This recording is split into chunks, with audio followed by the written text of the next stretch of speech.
Welcome to HMG Live, a production of HMG Strategy, your global partner helping you reinvent the future of work. Home to the HMG Strategy Top Technology Executives to Watch Awards, and also offering the HMG Marketplace, a fast, easy, safe, and efficient way to connect with the right vendors for your technology needs. We can't be together at these events, right? But I think the next best thing is being able to connect through the marketplace. And now, a warm welcome to today's host, Lead Principal and CEO of HMG Strategy, Hunter Muller. Good afternoon. Good afternoon, and welcome to the 2020 Washington, D.C. CIO Executive Leadership Summit. I'm Hunter Muller, Lead Principal at HMG Strategy. My team and I are delighted to be here with you today. We think we have a world-class agenda, folks.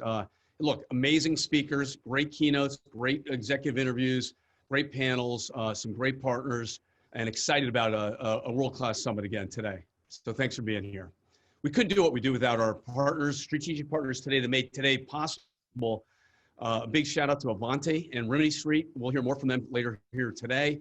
Please, when they reach out to you, spend 20 minutes with them. Take a meeting or a WebEx meeting, whatever. And get to learn a little bit more about the products and services that in turn supports us, the HMG platform and network, allows us to write the capital area SIM chapter a nice check. And a big warm welcome to Mike Huthwaite, Chairman of the SIM chapter in the capital area. Mike, welcome to the program. Thank you, Hunter, and thank you for the continued partnership. As Hunter said, this is I think we have a wonderful panel set up, a lot of great speakers, a lot of really relevant and current content that's coming your way over the next couple of hours. And I really want to thank HMG and the partnership that we've had with them as we just established. I guess it's been about 12 years now that we've been working with Hunter and the team. And putting this DC area CIO summit together. So although I guess this is our first year doing it virtually, I'm really excited to be in our 12th year of bringing this to not only our chapter members, but to IT leadership throughout the DC area. Excellent, Mike. And people get in touch with you via email? They can, but certainly I'll provide my email in the chat. And for anybody that's not members, I'll also provide a link for where you can find out more about our SIM chapter. Learn more about the Capital Area SIM chapter. It's a great organization. I myself am a SIM member for some 20 years. Great to see you, Mike. Thanks again. Thank you. Next up, we have Mark Taylor. Mark's the CEO of SIM International. Mark, great to see you again. Hunter, as always, man, good to see you. Hope that things go well today. Looks like a great group you've put together. I know it's going to be a really good conversation throughout the afternoon. Hey, we've got a really great chapter led by Mike and James Parks, and I think going all the way back to Joe, they've really built a strong community of leaders. Would hope that everyone as a part of the DC community would drop in, meet with those guys, connect, and make that a long-term, high-value relationship. Hunter, we've also got coming up in November our annual gathering of our foundation. Nationally, we give about $1.5 million a year in the STEM community across the country, and that's sort of the peak, the celebration of it. And thank you, Hunter, for supporting that as well. We're thrilled to have you on as a sponsor of that event. We hope that all that are here will join that as well. We've got a great auction put together, and we kind of celebrate this year and kick off next for our fundraising to invest in the STEM community, to broaden the on-ramps into the digital economy for everybody around the country. Hunter, thanks again for your investment into SIM, into the SIM communities here in DC and around the country. We love our partnership and are grateful. Great. Thanks, Mark. Good to see you, and we'll talk soon. Thank you. Bye-bye. Great. See you now. And visit our marketplace. It's new for us, relatively new. You saw it in the opening video. Marketplace partners include Appian, Ariaka, Awake, Darktrace, Forescout, Globant, Obsidian, PagerDuty, Sonatype, Tanium, and Tessian. All really amazing companies worth your time and attention. They really want to meet you. You can learn more on the marketplace off the HMG homepage, where there's white papers, there are case studies, there's videos, and you can click and get a meeting pretty quickly.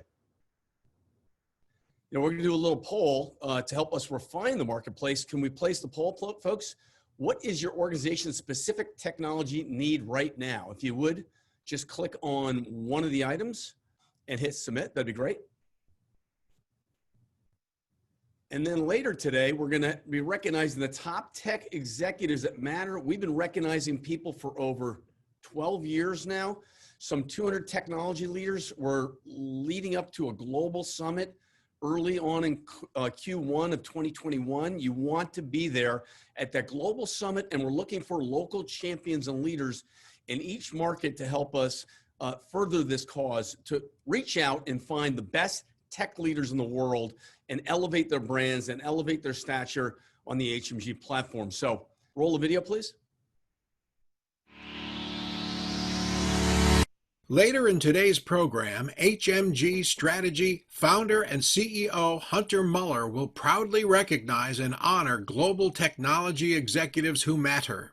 These top-tier CIOs, CISOs, and other technology executives have genuinely distinguished themselves in business transformation, digital disruption, innovation, and talent development through even the most difficult circumstances. These awards are not given lightly. They are earned. Recipients join an elite community of forward-thinking global technology executives in the HMG Strategy community. We are delighted to celebrate these exemplary leaders and their teams who have delivered unparalleled value to their organizations, their communities, and our world. Please stay with us for the award ceremony and meet the 2020 Global Technology Executives who matter. Excellent. Excited about that part of the program later today. But first up, we have Dee Waddell. Dee is the Managing Director of Travel and Transportation Industries at IBM. Dee, welcome to the program. We're going to talk about your journey from CIO to CEO. Wow, it's been quite a while. It's great to see you, my friend. Hey, it's great to be here. Thanks for hosting this. And it's great to be amongst my former colleagues in DC. Excellent. And you go back a while, right, with your days at Amtrak? We do. You know, I remember going and attending, and of course we've got Joe Malfeasian on the advisory board and helping out. But I know we go back and he introduced that even beyond, even before. So we're glad to be here. Great group. Always enjoy the conferences. So what would you really, really want to know then that you know now through your whole career, from being a CIO in several industries and now leading a group within IBM as the CEO of a division? Yeah, you know, it's amazing, especially during times of COVID right now. This is where leaders have to flex. They have to learn what's important, what's not, what you can do. And for instance, in our industry within the travel and transportation, clearly dollars are not to be had.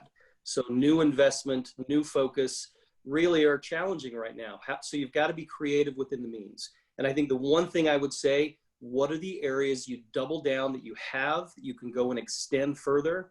And just go and go, because people that are really focused, and I love your book, your latest book on this talks about kind of the leader in times of crisis. Now is like a great time to lead, because now you can actually double down on those things, get enthusiasm into the team, and really make a difference and come out even stronger. So that's the point. Isn't it an exciting time, Dee, given the potential for the digital innovation, the digital transformation, really leading in front with the business? Oh, absolutely. You know, we actually had on a top consultant advising IBM about how to work with leaders across the board during times of crisis. And it's interesting because you have really two groups. You don't have a whole lot in the middle. You have people that are just downtrodden, tired, exhausted based on this. Well, in some regard, we all are. But then you have really some that step up. So I guess to your point, this is the time where you can make a real change. Think about union changes. Think about governmental changes, policy changes. Oftentimes crises are where they happen. So it's the leaders that go forward are the ones that have the opportunities. Thanks, Dee. You know, you sit on the World Travel and Tourism Council Executive Committee, which has forecasted that global travel sector will be losing over 100 million jobs and nearly 3 trillion in GDP. What a number. Clearly unprecedented for any industry. How do you lead amidst such devastating crisis, and any tips to our attendees? Yeah, you know, if you take a look at any industry analysis of which sectors are taking the biggest hit, clearly the travel space, transportation is right there. But we also know that these are fundamental industries that that frankly deliver on experiences that we expect every day, whether it be traveling with families, business, as well as in getting the goods across borders. You know, I guess it's interesting. If I go back, there's a quote, of course, that's attributed to Charles Darwin. Perhaps we know it says it's not the strongest species that survive, nor the most intelligent, but the ones most adaptable to change. This came up in a meeting a number of months ago, and I just remember thinking that was a critical point to say it's not about the smartest, it's not about the wisest, it's about the ones that are willing to move and adapt. And I'd say if there's really one thing that should drive you is now, and you know, we kind of say, and it's tongue in cheek a little bit, but we don't want to let a good crisis go to waste. But what are you doing now to energize the teams, ensure their safety, their security, frankly, their mindfulness, their readiness to go and lead? What are you doing from particularly the IT perspective, or even from the CIO and from the board perspective? What are you doing in terms of leading? And I just go back of what's authentic. How do you drive that, bring the energy, and just go? So those are a couple things that I see. I can go into a little bit more detail about even my background, about even coming from both the business and the technology side. I've been on the commercial side. It even goes back to when I was even just a youth. It was funny, as growing up, I remember I was 12, 13 years old. I was very much and I joined, get into high school. I was captain of my basketball team, had a great friendship, was in my student body organization, but all of a sudden between the time of like 10:30 and 2 a.m., I was frankly your technology geek. I had one of the very first modems, and some of us will remember modems, 300 baud, even 1200 baud, some of these additional technologies that I then was able to cross the bridge both ways. And I think the opportunity for CIOs now is to demonstrate that you can cross the divide between business and IT and provide business leadership in times of crisis, but most importantly around your function about how you drive the IT cost efficiencies and so forth. A brilliant leader and a great role model for us all. Talk to us a little bit about relationships in the C-suite, relationships in the business, relationships in the board, and communication and rapport building skills. Yeah, it's interesting. They're clearly different levels. And I remember going into the board for one of the very first times and just getting the perspective of the board. It's very different. Their fiduciary responsibilities are focused on what are the risks. So oftentimes we look at like security and we like, wow, I need to get some pen tests. I need to be able to block this or that or some network, and I need to have more budget or whatever it may be.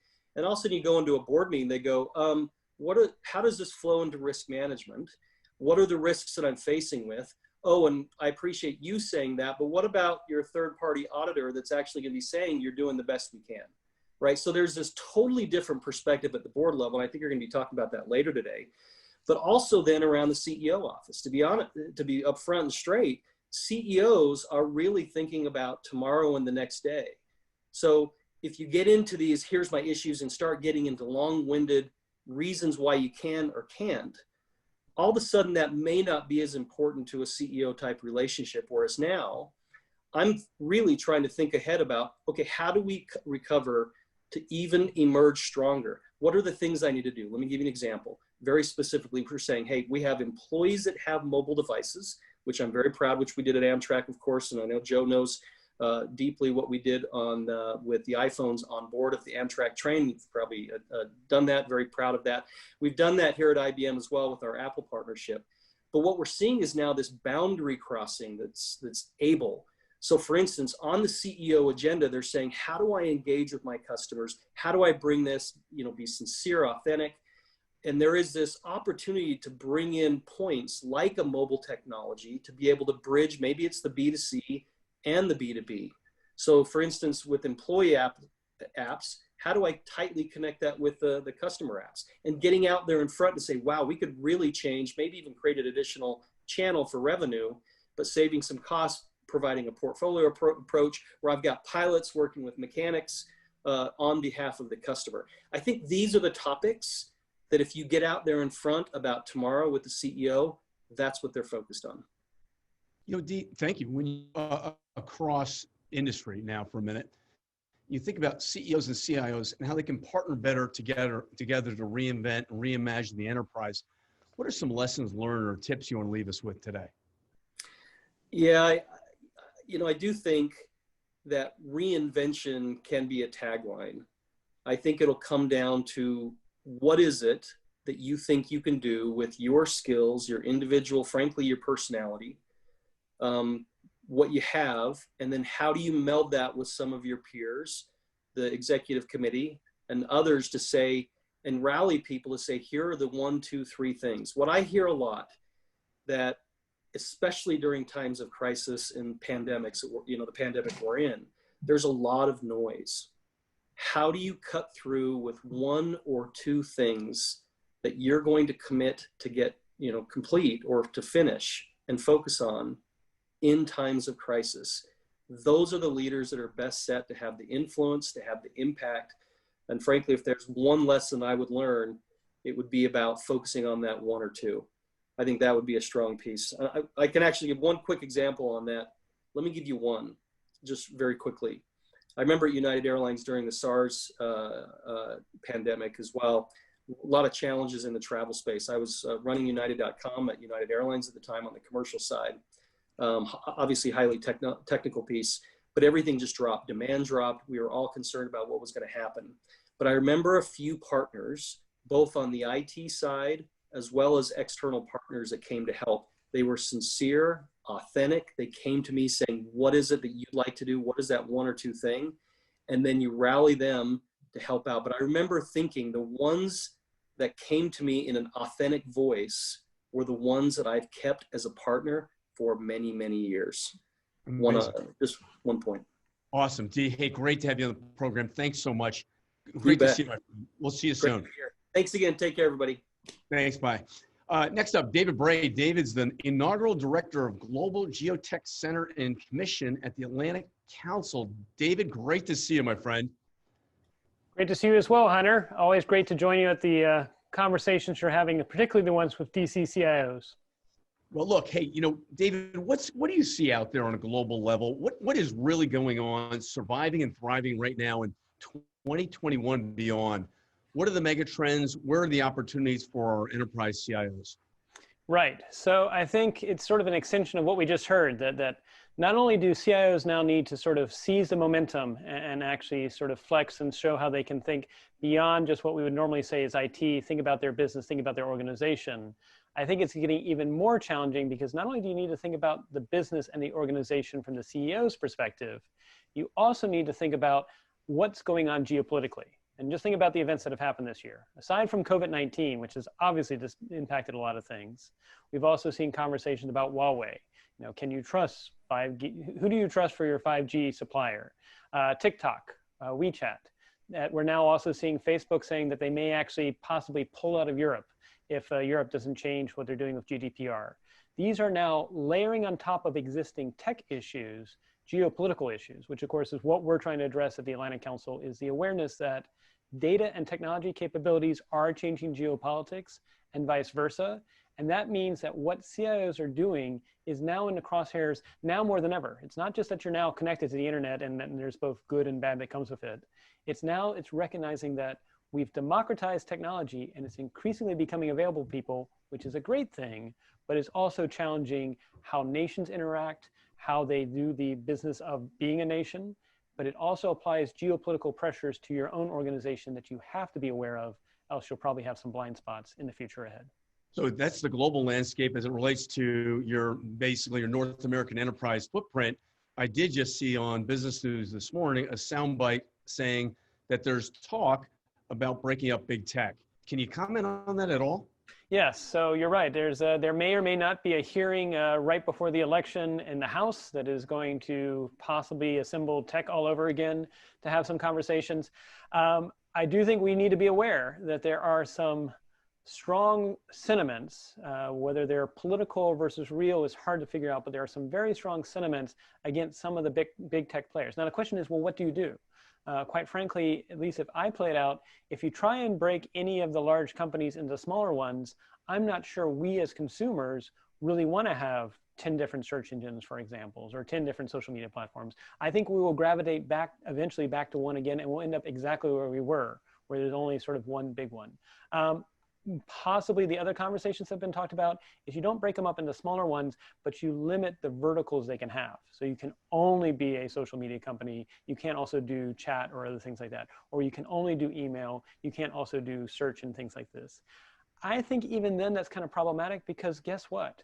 The world is now global. And so what we do here in the United States does have impacts on the world and vice versa. And you can bet, for example, a large country like China is just sitting on the sidelines going, okay, US, sure, break up your tech companies. That's great. We'll swoop in and fill the vacuum. And so not exactly sure how this works. Do we end up resulting in sort of like cutting off our nose to spite our face? Do we create walled gardens around the United States saying you can only use things that are originating in the United States, which kind of defeats the whole point of the internet? But all of these are examples of where tech leaders need to be aware of this. They also need to chime in with their voice, because as we've seen in the past, it's not like there's a lot of great experts in Congress when it comes to tech issues. There are some. I want to give a shout out, say, for Senator Warner or Representative Will Hurd, both sides of the aisle. They do have some people that are really tech savvy, but what we need to do is do the best thing we can to elevate our insights from the ground level so that they're more informed as they think about how to navigate the future ahead. This kind of issue or global question as it relates to enterprise tech execs, right in your wheelhouse, is something you've been studying now for decades, right? Yes, it is actually, goes back to, I know that Dee was talking about SARS. I signed up for a little known program called the Bioterrorism Preparedness Response Program in 2000. We were only 30 people. Every 6 months, Congress said we were a Cold War relic that did not need to exist. But actually we were scheduled, I was actually scheduled, it was scheduled about 6 weeks in advance for me to give a briefing to the CIA and the FBI as to what we would do technology-wise should a bioterrorism event happen.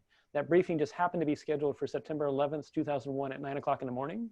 Of course, 8:34, the world changed. We piled computers in the cars, dealt with the response to 9/11, did not sleep for 3 weeks. So down from high alert on October 1st, I briefed the CIA on October 3rd, and the first case of anthrax showed up 24 hours later in Florida.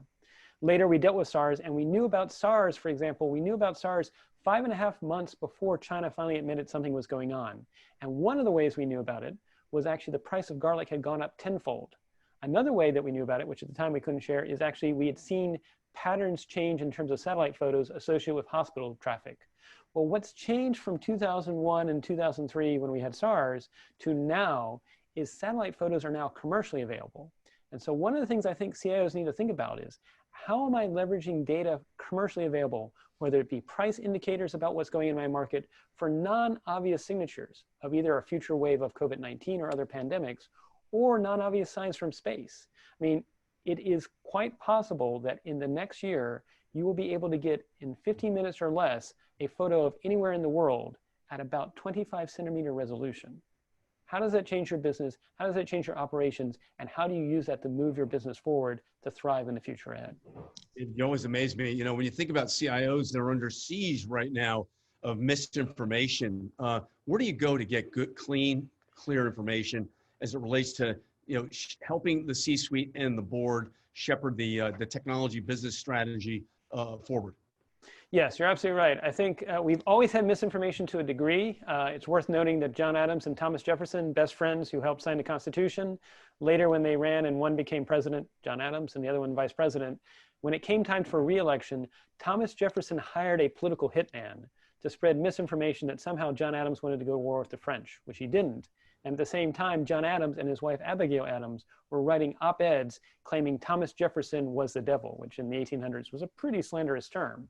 So it's nothing new. I mean, we also had in the 1890s, partly how Pulitzer made his money was what was called yellow journalism, fairly fact-less headlines that were sensationalistic to get you to buy the newspaper.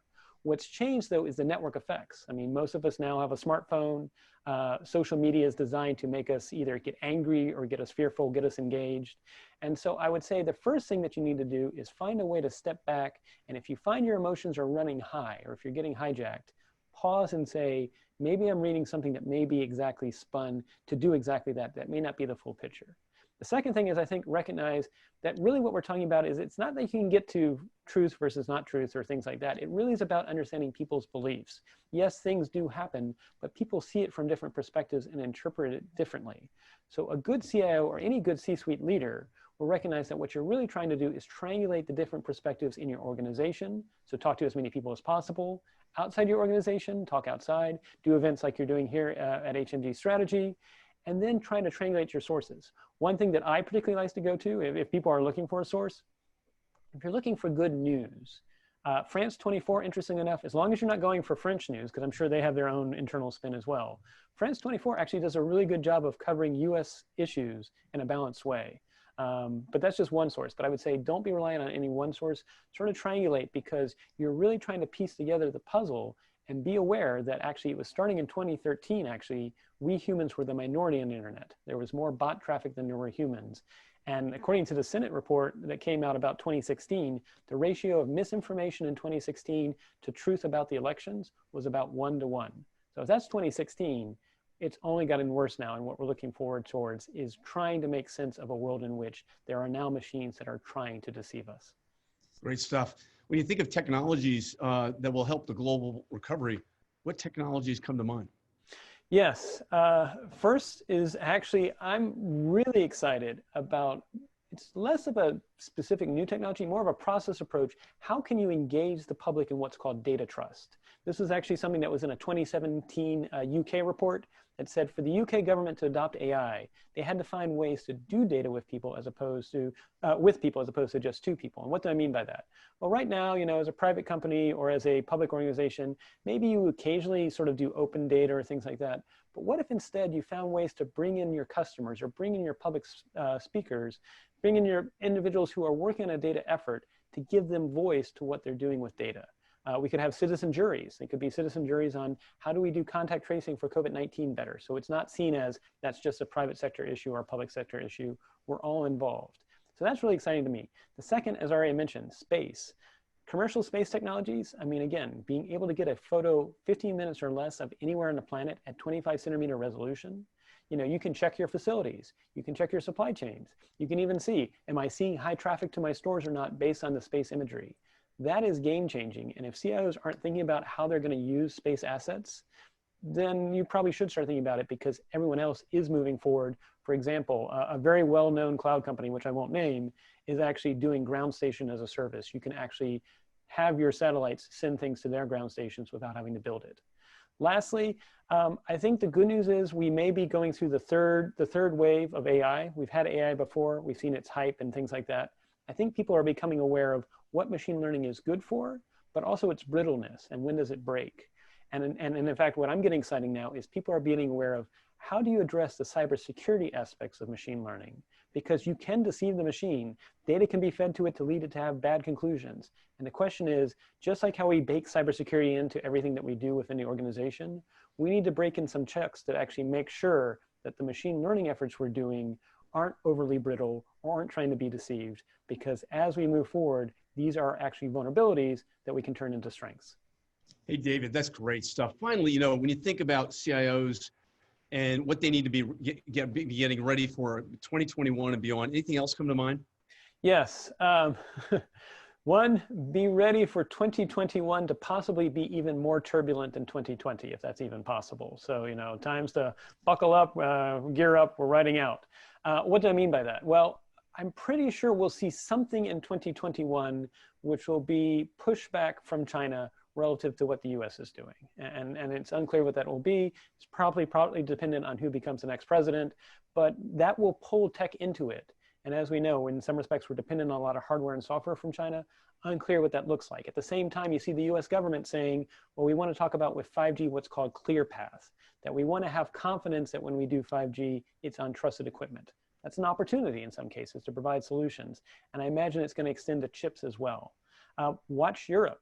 Europe, especially with what they're doing with GDPR, they're moving full steam ahead. They've had their EC elections, so they're not worried about whether they're going to have a change in leadership. Again, this is sort of face-off between Facebook and GDPR with Europe. It's unclear who's going to budge first. But if Facebook leaves, that'll be interesting to see what Europe's response is. If Facebook doesn't leave, then expect a doubling down on Europe to try and apply, again, privacy, which is very well intended, but some parts of GDPR, for example, they say you need to protect health data, but they don't actually say what health data is. Is it your height, your weight, your street address? And when I asked them actually how they're going to define health data in GDPR, they said they're going to spend the next 10 to 15 years in court cases deciding that. which I don't know if you want to be a healthcare startup in Europe if that's the case. So watch that as well. And then finally, watching the United States, I'm beginning to see this interesting movement in which people want to have choice in data, and they're actually trying to figure out solutions to make it happen.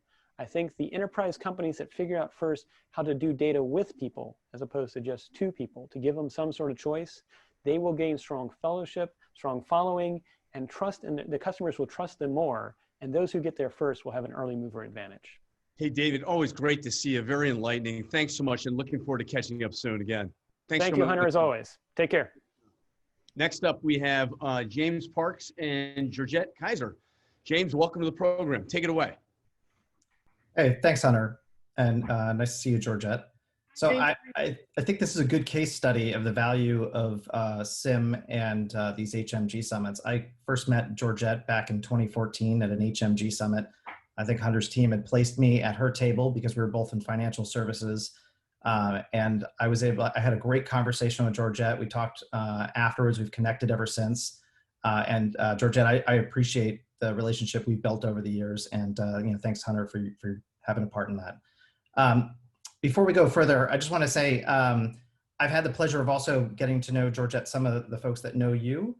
And the way you've been described is exactly the way I had my first impression of you. So, obviously hardworking, but also genuine, a mentor, and somebody of the highest integrity. So you're an amazing person to know. Thank you.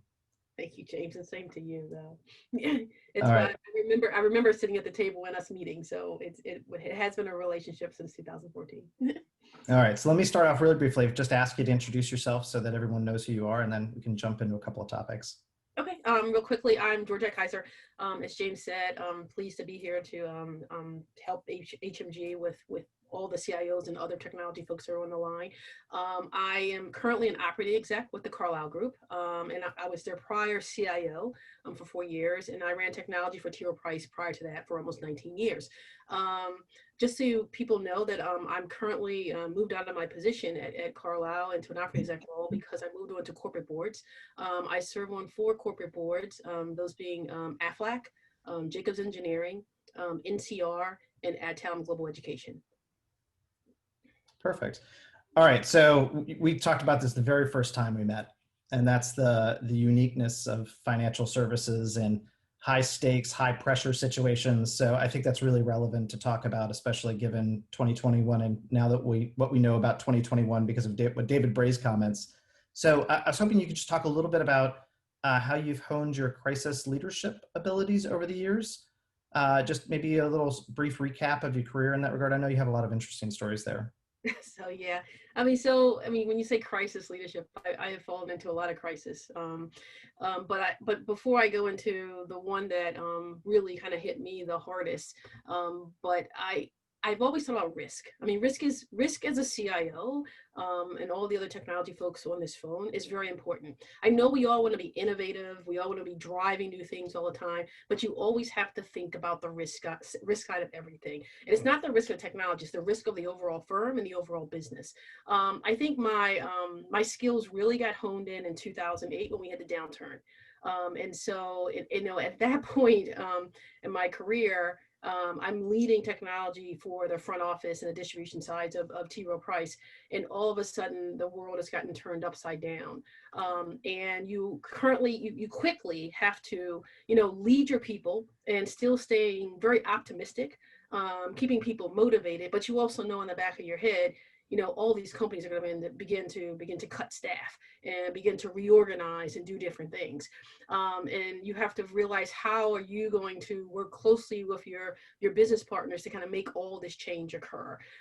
And so all those things that you have learned across your career quickly come together, and you have to shift and be the leader that you have to be to drive the company forward, but also trying to make sure you take care of people. I think that's one of my big things is caring for people. Caring, even if you have to do a reduction in force, if you have to do whatever, caring for people appropriately as you move them to a next role. And I'm one where I actually care enough that I try to figure out where can I get them in their next role, and not just that they're in their role.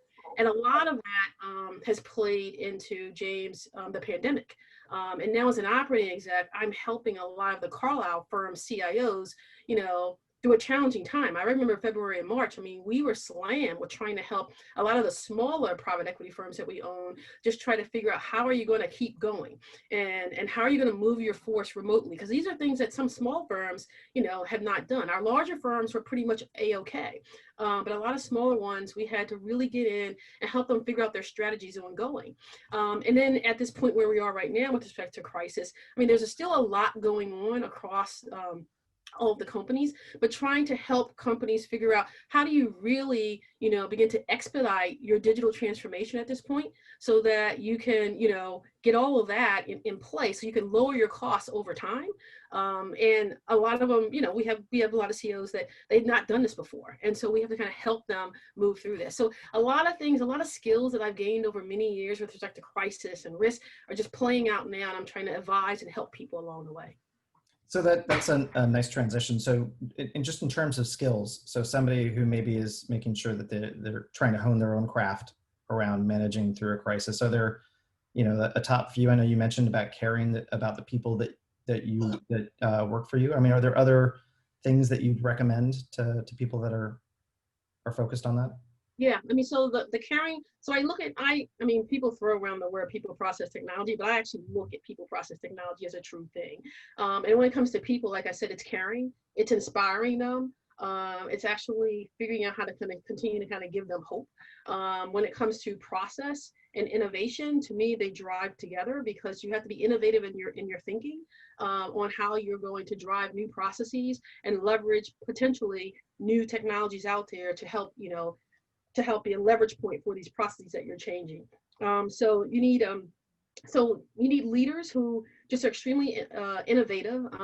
You need a very and people throw around the word diversity and inclusion in different ways, and I look at it as multifaceted because you need people who are creative, diversity of thought. And you need different types of people to come to the table and work together, you know, with these leadership skills to kind of move forward. So you need people who really embrace diversity as a leader and be able to kind of bring together lots of different types of people to be able to collaborate and make decisions to figure out how you're going to move forward appropriately. So, I mean, those are various skills, and the risk skill, like I said, is a big one. A lot of people don't carry a risk hat. And you don't need to carry it like an auditor, but you have to be thinking all the time. You know, if I do this, this could happen. You know, if I do this, you need to think about that all the time. A lot of technologists just want to kind of put things in, and that's just not the way you have to do things. It's weighing all sides of it as you build out that solution. Right. No, you always strike me as somebody who's got a steady hand too, which, you know, falls into the ability to think about people and risks at the same time and make informed judgments.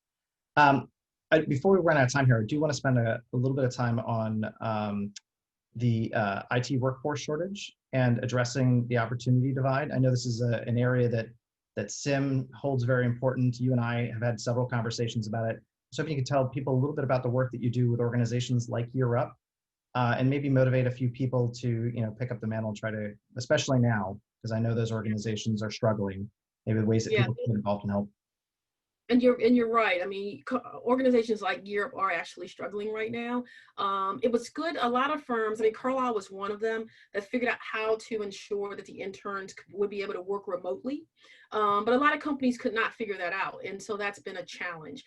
So I would ask that a lot of the CIOs that are out there, if you go to yearup.org, and you can learn more about the organization, but basically they take young people who may have been just lost in their college years or may not have gotten their high school diploma, but they got a GED, and they train them in very specific skills, could be engineering, infrastructure, software development, project management, through a 6-month program. And then they come on site to your site, if you actually take them on as an intern, for the next 6 months, and they actually work for you. A lot of places that they're good for is at the help desk. They're excellent there. And you may want to hire them after that last 6 months or help them get another job somewhere else. But you're taking kids who, you know, out of poverty, basically, because you're moving them from making nothing until now they're making maybe $55,000 to a $70,000 help desk job or something like that. But you're bringing them out of poverty and you're giving them a skill so they can move forward. So Europe is an excellent program. If anyone on the line has any questions, please give me a call. But we do need people people to step up, companies in the capital region to really step up and work to try to figure out how can you still take on an intern, but they're doing things remotely if your office is still remote, as many of them are. Yeah, and FINRA's had a lot of success actually in the cybersecurity space as well, entry level positions. That's been an area where this worked really well for us and for the interns. Yeah, and I would say that maybe talk a minute about the barrier to entry around volunteering. Like if somebody wanted to just dip their toe in the water, are there basic things that people could do? If there are any CIOs that want to get their toe in the water, the basic thing you do is actually take on an intern. I mean, even if you just take on one, that is very helpful for the Year Up organization. And I think, and I would bet anyone that's on this call right now, if you took on one, you're going to want more after that. And as James just said, because in our cyberspace at Carlyle, we actually took on, it went up to almost 7 at some point, but they are very good in the cyberspace. The program that is in place at Year Up for their training is very good. And then they're just kids who want to be in that space. So they work very hard at it. Perfect. Well, Georgette, thanks for taking the time. And I look forward to hearing your panel on Boardroom Ready later. I know that's going to be an interesting one as well. Okay, thank you, James. You bet. Thank you. Hunter? Thanks, James. Thanks, Georgette. Great job. Next up, we have Michael Huthwaite. He's going to lead the panel on reimagining the business and the future of work. Mike, great to have you here. Take it away. Excited to be hosting this panel, and I want to first welcome Harry, Denise, Keith, and Jamie. Jamie, it looks like you're still on mute, so I'm sure we get everybody. There we go. All right. So I talked with the panel last week in getting prepared for this, and I know we have all heard a lot about how everybody is dealing with COVID-19 and the changes that were necessary to run out and get us ready for remote work in short order when all of these shutdowns came in. And I wanted to take this in a slightly different direction in that I think there's more to it than just looking at the whole COVID spin on this thing. So a couple of questions I want to throw out there. Denise, I mean, you're there at Boeing, and Boeing has a huge manufacturing component to it, and presumably most of that can't be virtualized. So I think you can bring a unique perspective to the table on how you're reimagining the organization when you're building physical products in what has now become a very virtual world. So let's touch on that, Denise. Great. Yeah, thanks, Mike. And it's great to be here with everyone today. And you are correct. We definitely have a mix of work styles within Boeing. So we have factory teammates that have actually never left, that are building products, particularly in our defense space, and they've been working since the pandemic. We have employees who are hybrid, and they've been working productively at home, depending on the statement of work. They may come into the office. And then we've got virtual workers in a variety of roles that have not been present on site. And so we've been on our digital transformation journey for years. And it's in times like this when all those investments really pay huge benefit, because we can support those various work styles. So when you think about building physical products in the virtual world, it really comes down to 3 areas of focus. And the first really is around modeling of requirements. So you think about a set of requirements that come from our customers in building aircraft or spacecraft, and we leverage models to ensure that the requirements are met upfront. So that helps us to reduce rework and also drives significant efficiency improvements as well during the course of development. The second area would be on simulation of the physical world in the virtual world. And that provides you with the ability to be able to do a lot of things before you even have a prototype. So simulation on the front end, reduce the testing on the back end. You ensure that you're aligned with the requirements, you improve schedule, reduce costs. And then the last area is on simulation and manufacturing. And that allows you to virtually model. And you can model everything from the factory floor as you're looking to build that out, to make sure you're improving processes, ergonomics to improve safety, tools and their value before they're introduced, and then opportunities to drop automation to improve the process flow, reduce rework, and then introducing robotics as well. So All of those things, are tools that we can use, and the underlying fabric of all of that is the tools and technology that we provide within IT. So from the applications to the analytics to AI, machine learning, and all the virtual libraries you can use to enable that. And the key, particularly in the COVID times, is make sure that cybersecurity is embedded within everything. Because once you start to introduce that into your product, that physical safety, the product safety, the cyber safety are all critical.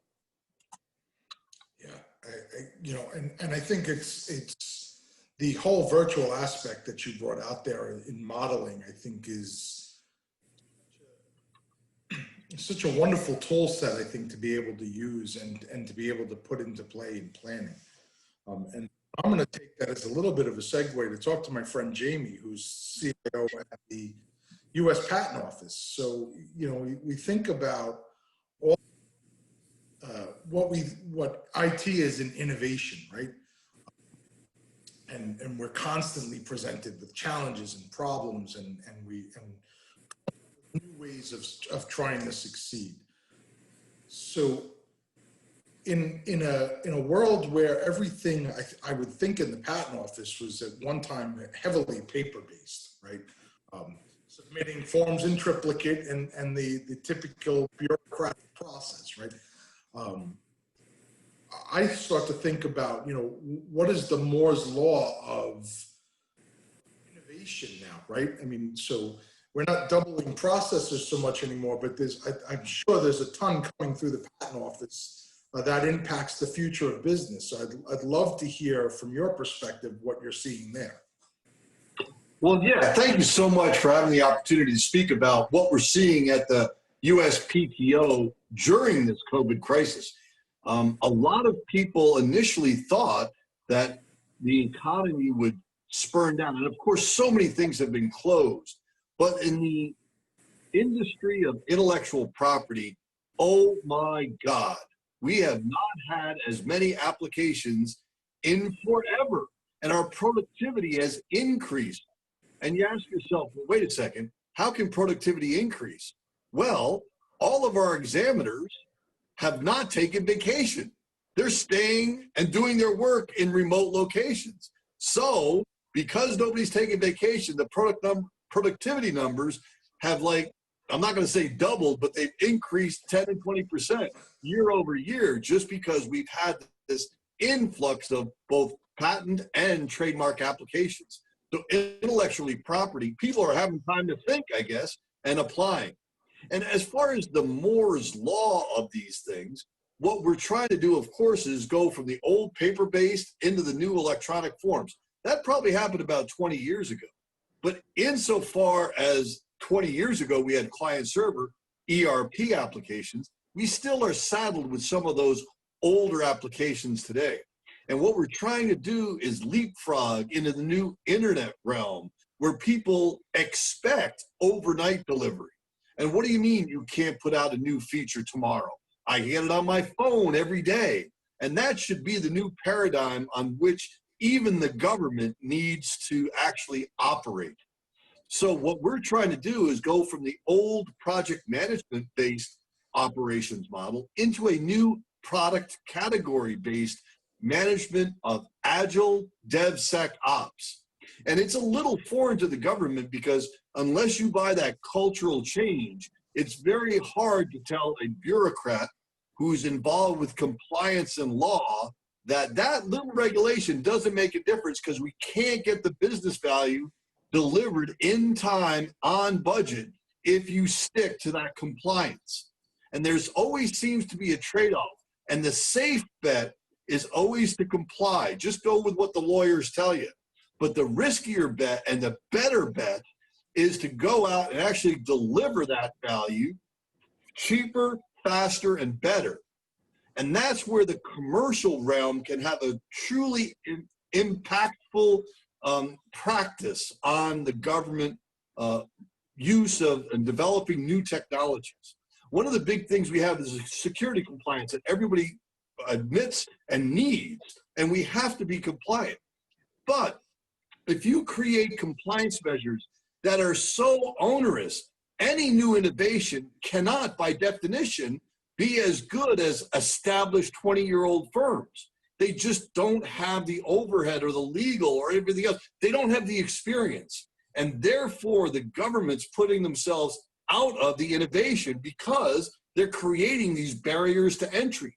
What we need to do as a government, as commercial, and do this in a partnership, is take on these new ideas in cybersecurity and in other aspects of applications, and make sure we mentor them and apprentice them through the process so we comply at the minimums required and we don't negate the fact that they have new value to deliver.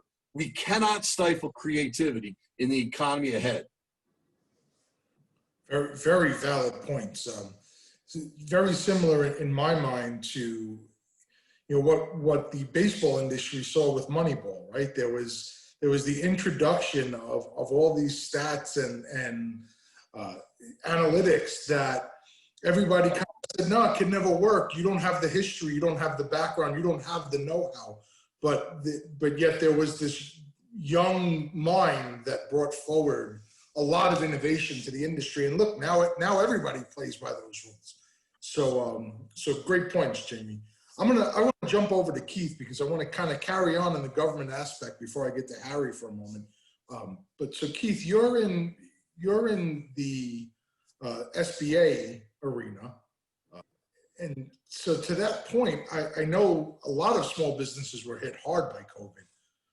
How do you see them changing as we move forward in this gig economy, right? I mean, there's so many of us out there now that are either small business owners or on the youthful side of things that have become sort of mercenary contractors and kind of selling their services that way.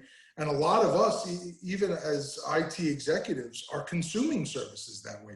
We're bringing in a very specific programmer to handle a problem, or we're bringing in an analyst for a particular project. So what is the SBA seeing as far as, digital startups and contractors and how they consume the SBA services, and what does that growth curve look like?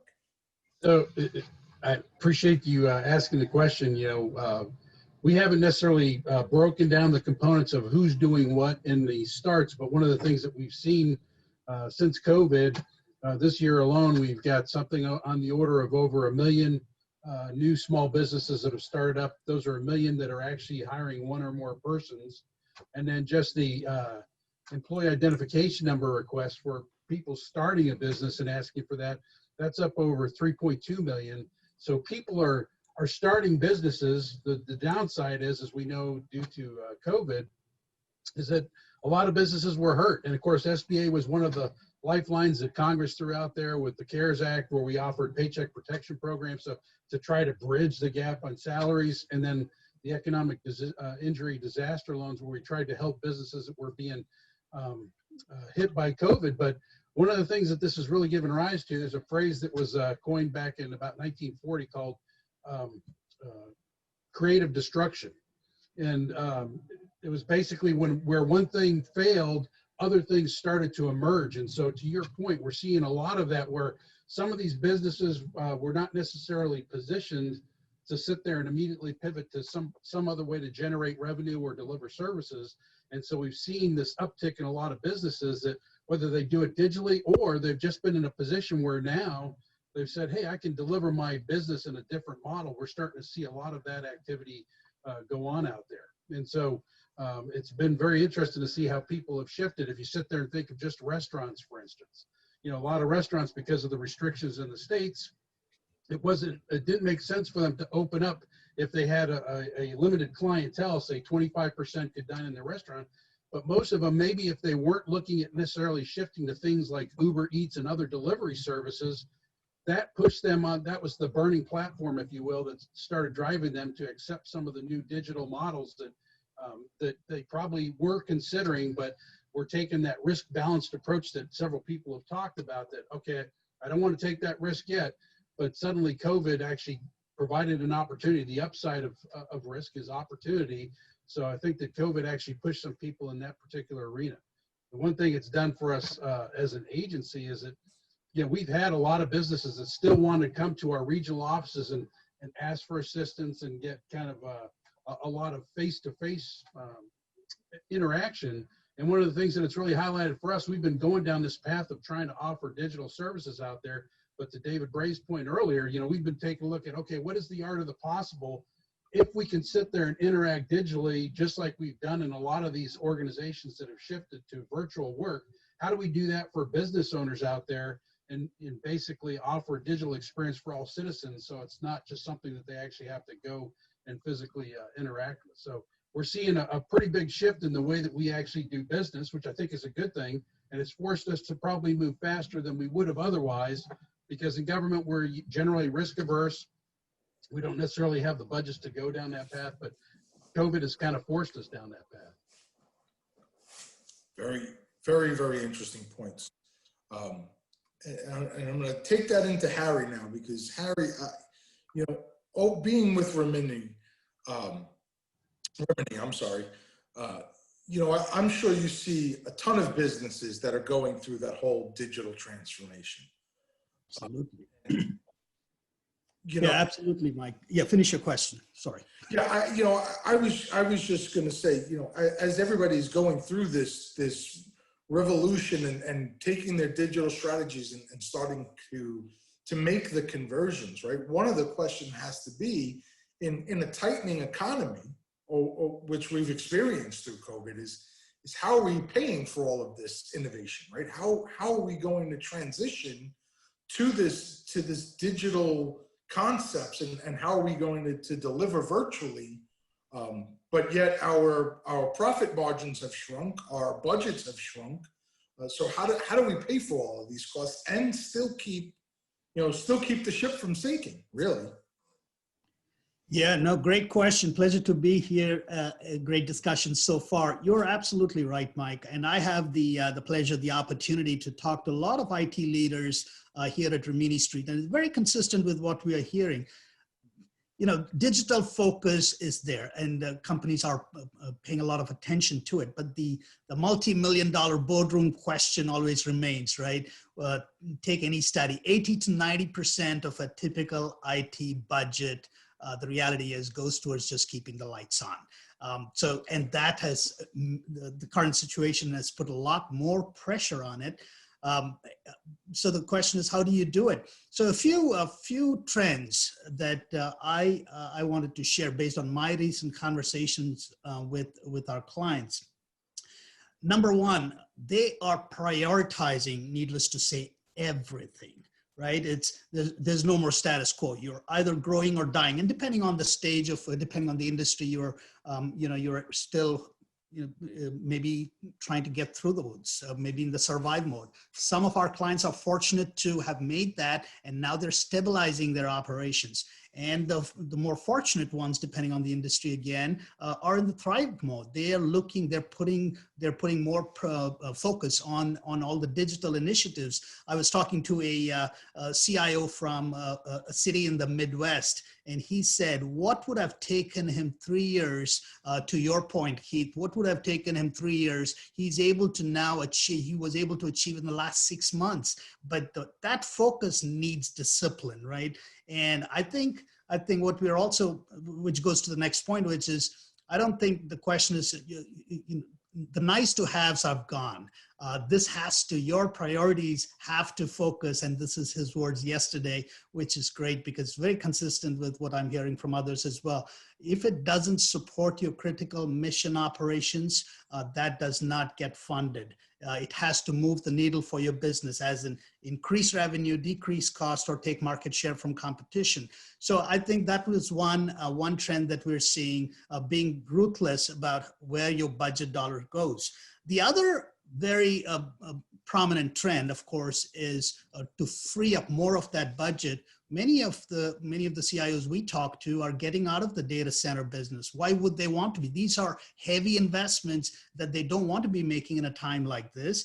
They want to be moving their infrastructure, let's say, to a public cloud model like a AWS or an Azure or a Google Cloud platform. But we're seeing a lot of those types of moves getting out of the business, and that's helping them free up more. And once you have your, Keith, to your point, Jamie, to your point, the legacy ERP systems, there's no point in ripping and replacing. That's another thing that we are hearing CIOs not wanting to do. They've delayed, they've deferred any big ERP migration projects, let's call them. But what they are doing is smartly taking advantage of the cloud. They're taking their legacy infrastructure, moving it to the cloud, and they're getting a lot of efficiency as a result of it. The other trend in terms of freeing up this the budget dollars is keeping what you have in place, maximizing the investments you've already made. ERP is a great example. You've spent perhaps millions of dollars and even customized it. Don't rip and replace it, but you can accelerate innovation by innovating around the edges. All that legacy infrastructure, legacy ERP, we're seeing a lot of clients adopt what we call the hybrid model, right? You got a great core system, manufacturing, supply chain, financials, logistics, don't mess with it. It runs perfectly fine. But what you want to do is modernize with all these other nimble technologies, faster, cheaper, more nimble technologies that'll help the business mobility or systems of engagement type technologies, especially these days where customer business models are changing so rapidly. So those are some trends, Mike. Along with that, of course, paying a close attention to licensing. We're seeing, I want to optimize my application landscape.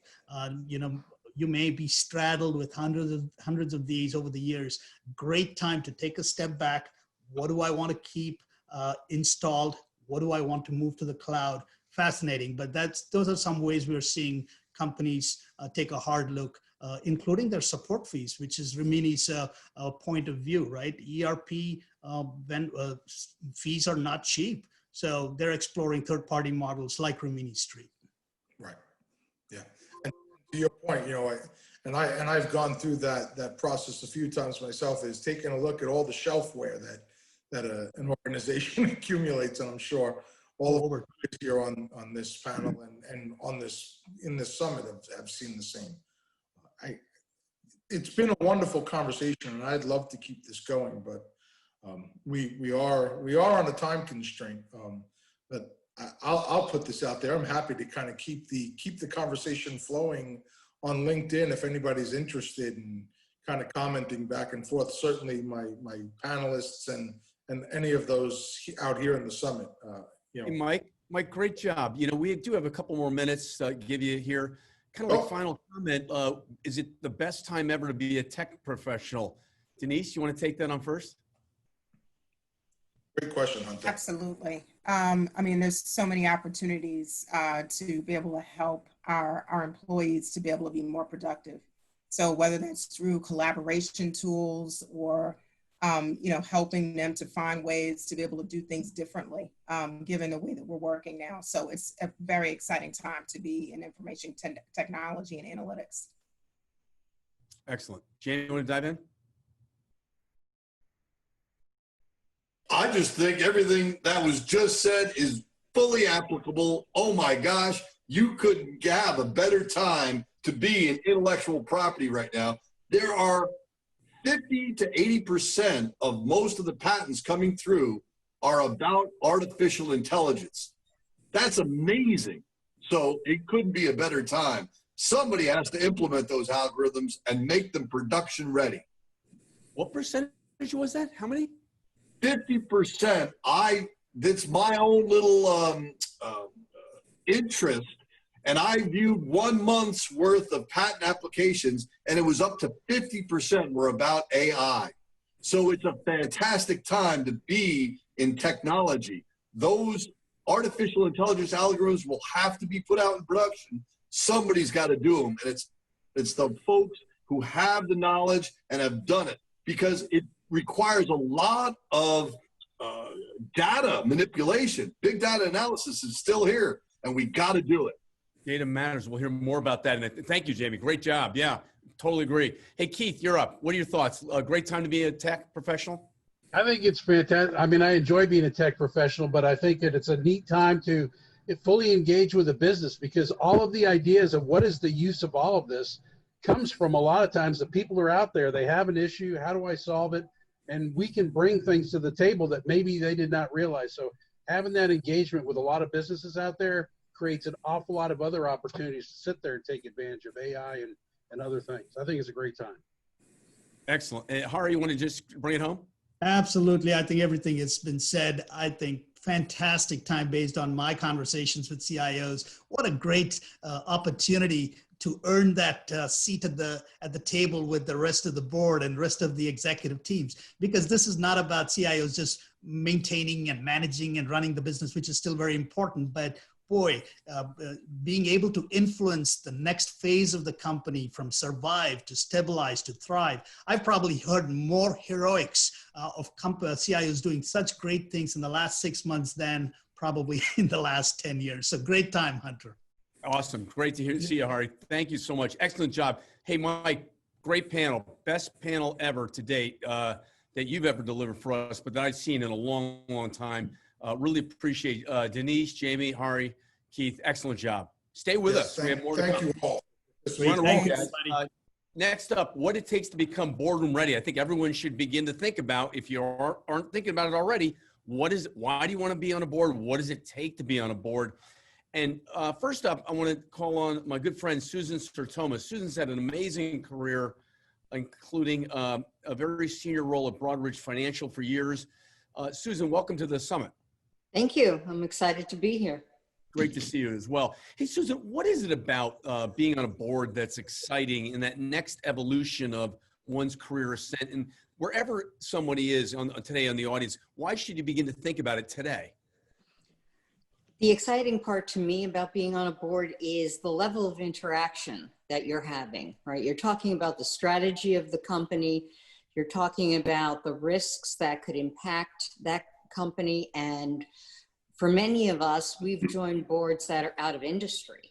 So for myself, I'm on an energy board and I grew up in financial services. So for me, it was learning all about the electrical grid, and it's a challenge to the mind to say, okay, here's a whole new area that is critical to our country, the electrical grid. And I had no true working knowledge of it before. So I think it's multiple aspects.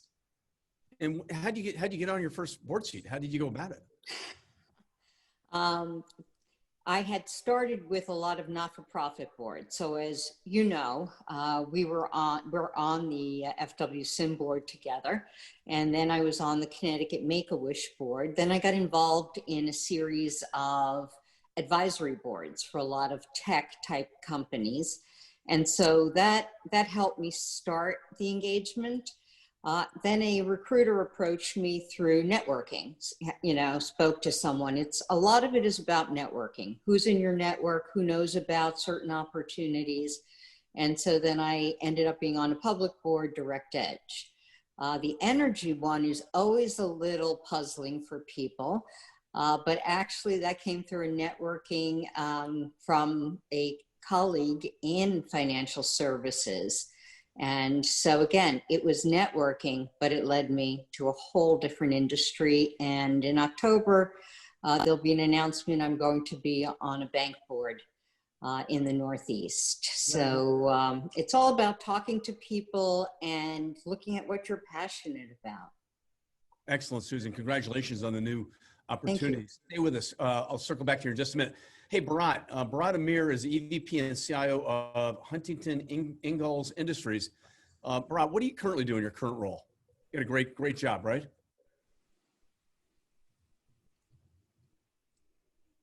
You there? On mute, I believe. Yes, sorry, I was on mute. Okay. Thanks, Hunter. Great job. Just to give you a quick background, I've been with HII for 5 years. Before I was at Newport News Shipbuilding, a part of HII.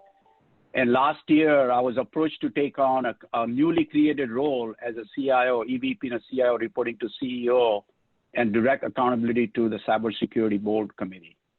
And I'm saying, wow, this can be any better.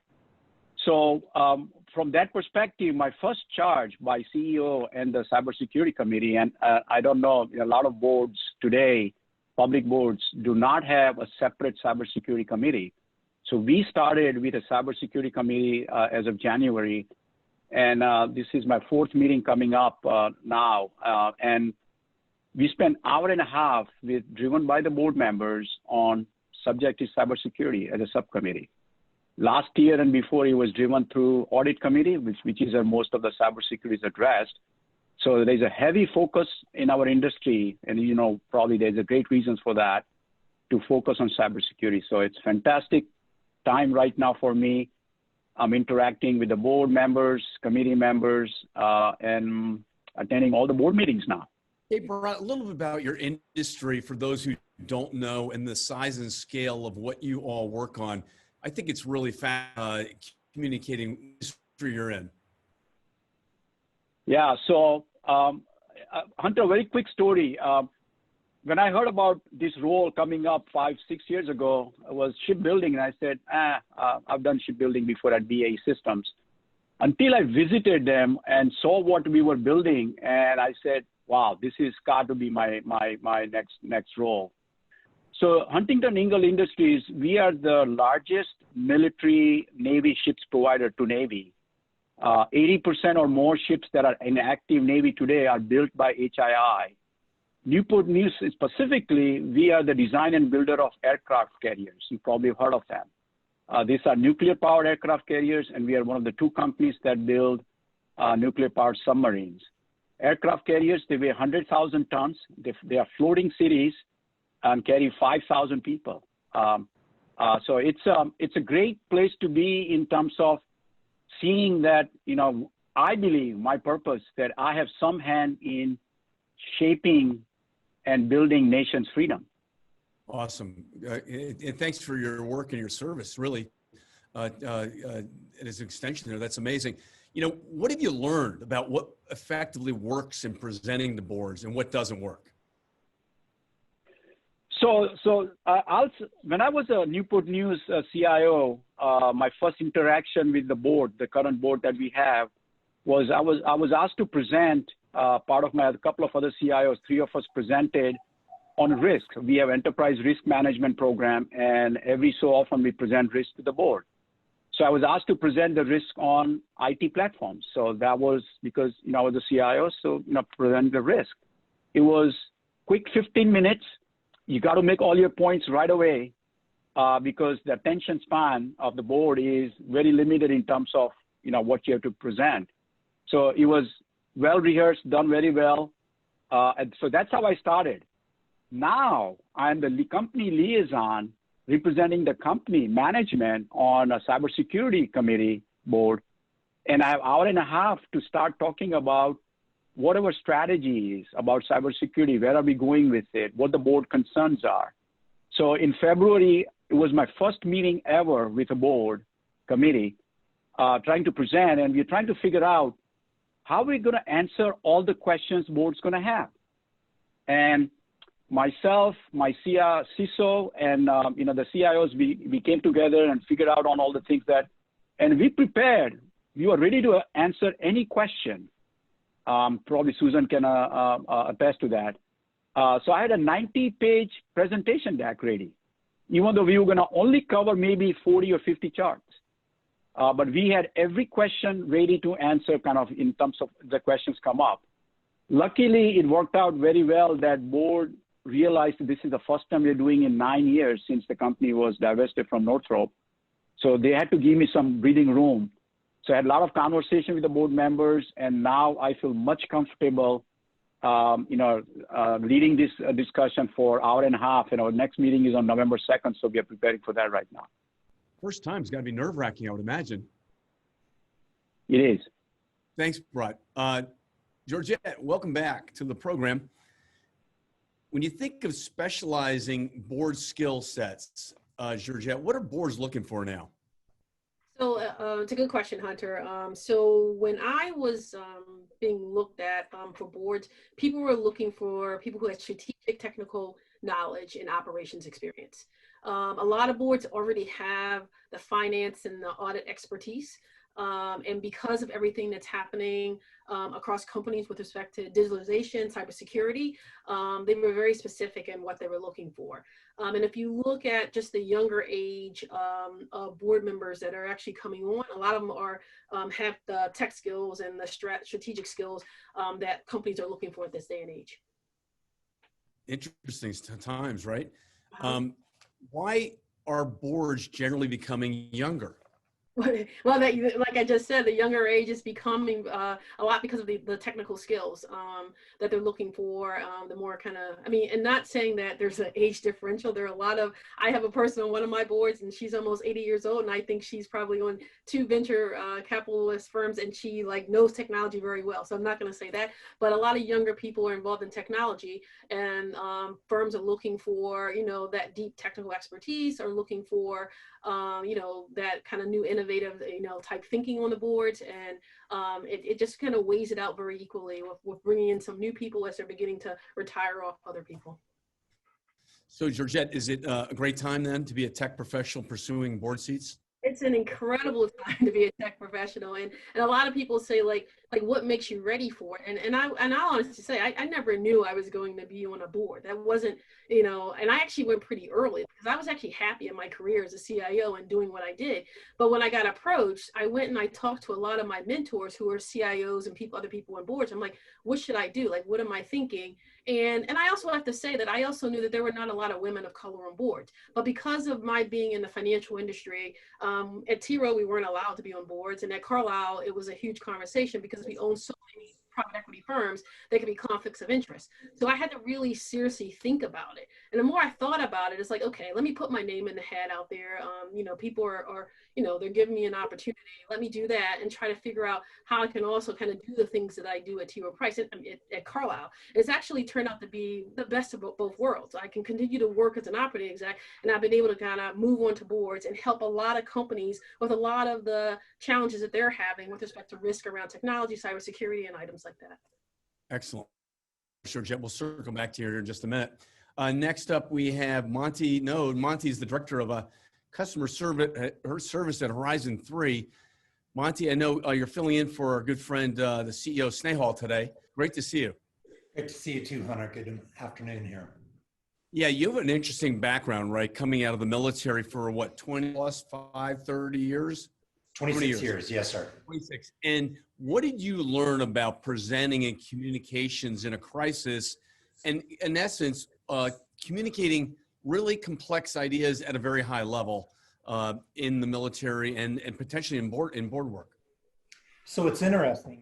I think no different than any other board, you may have certain general officers or admirals, what we call the GOFOs that are out there that we're presenting. And whether it's a crisis like COVID, where you may be identifying things that are going on right now, or whether it's a 9/11, something that you find, 2 things. Number one, they want their information that you're giving to be honest, accurate, and relevant.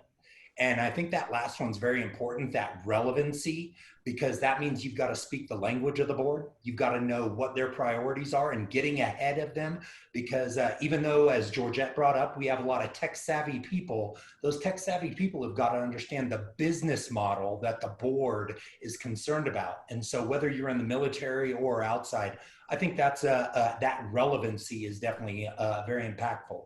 The other thing, and something that always concerned me, was when people would approach a senior leader and try to manage expectations. And what I always heard from that was, we got to make sure to temper them on certain things. And as a leader, I don't think the board, they don't want to hear you try to tamp down their ideas or anything. They want to understand what the risk and the cost is. Give them that decision, and then you tee it up in terms of risk and cost, make a recommendation and move forward. So I think those 2 things, very akin to each other on both inside and outside military service. Now, I can believe the first time you're in front of any board, someone's a little nervous, right? I mean, how do you work through kind of like, you've had a lot of firsts in your life where you put your life on the line to protect and serve our country, right, Monti? So Yes, how do you sir. go through that first experience confidently and aware and open and dialed in? So I think much like anything else, you're not by yourself. One of the great things about the military is you have brothers and sisters in arms that help tee you up, that have been there before, that are willing to give advice. And that's something I've found with boards is both on the inside and outside, there's always somebody there who's willing to be a mentor. And that board mentorship where they can see something in you and raise that up, lift it up to help make you more responsive to the board and grow and deliberately develop you, that's valuable. So however brave we might be the first time, I like to think that there's some people that are kind of helping us out on that path. Excellent. Stay with us, Monti. I'll circle back to you. Susan, over to you. Let's key off of Monty's point about the board with the and finding that internal coach. Some boards have now formalized it. So the new board I'm joining now actually assigns mentors to new board trustees that are joining. So you actually are buddied up, but there's also usually a whole onboarding process that goes on whenever you join a board. And so, which involves meeting management and staff. It involves meeting all the other board members, interacting, the chairman of the board. So you start to get a feel. Plus, as you're interviewing for the board, you should be doing research on that company. Is it something that you're passionate about? Are you interested? Are you going to be out there learning more and more? There's a ton of reading when you join. And there's a ton of reading throughout your stay on the board. And a lot of that is assigned, but much of it is also research you want to be doing on the industry, on the trends. For the energy board, we didn't have a formal mentor, but the culture of that board was very welcoming. And so I felt very comfortable interacting. People were, kind of walking around. We had a lot of social events. And so I felt comfortable asking people and, going to their homes, going out to dinners with them, and you develop that comfort. The thing that was a first for me is that this board is 12 people, but there are 200 members. And so some of the board meetings actually have 250 plus people in them, members, regulators, the press. And so the first time I was voted in and walked in, there were hundreds of people in the room. And so that was definitely a first for me. Oh, interesting, right? Challenging times. When you think about your tech skills, what have you found is most useful to your current board and your future board opportunity? Obviously, as Monty said, right, others, they're always interested in the cyber piece, right, as one, digital disruption. But I found that now more and more, they are looking to the tech savvy person on the board to talk about technologies that can drive their business.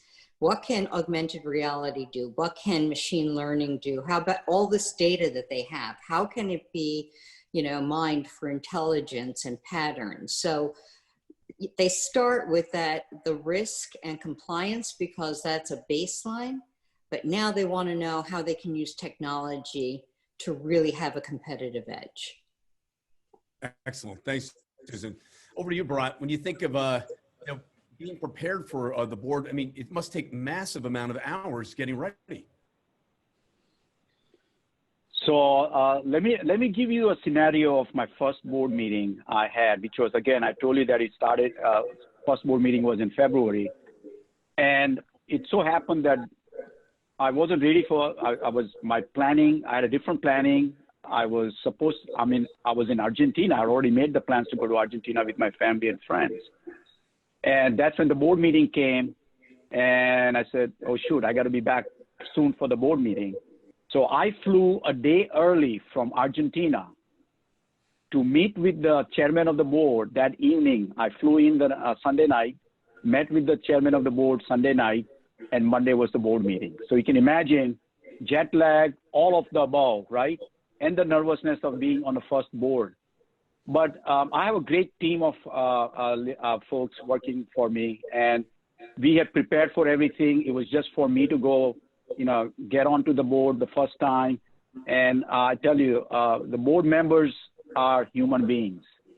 You can see Susan and Georgette. To me, they look very empathetic human beings.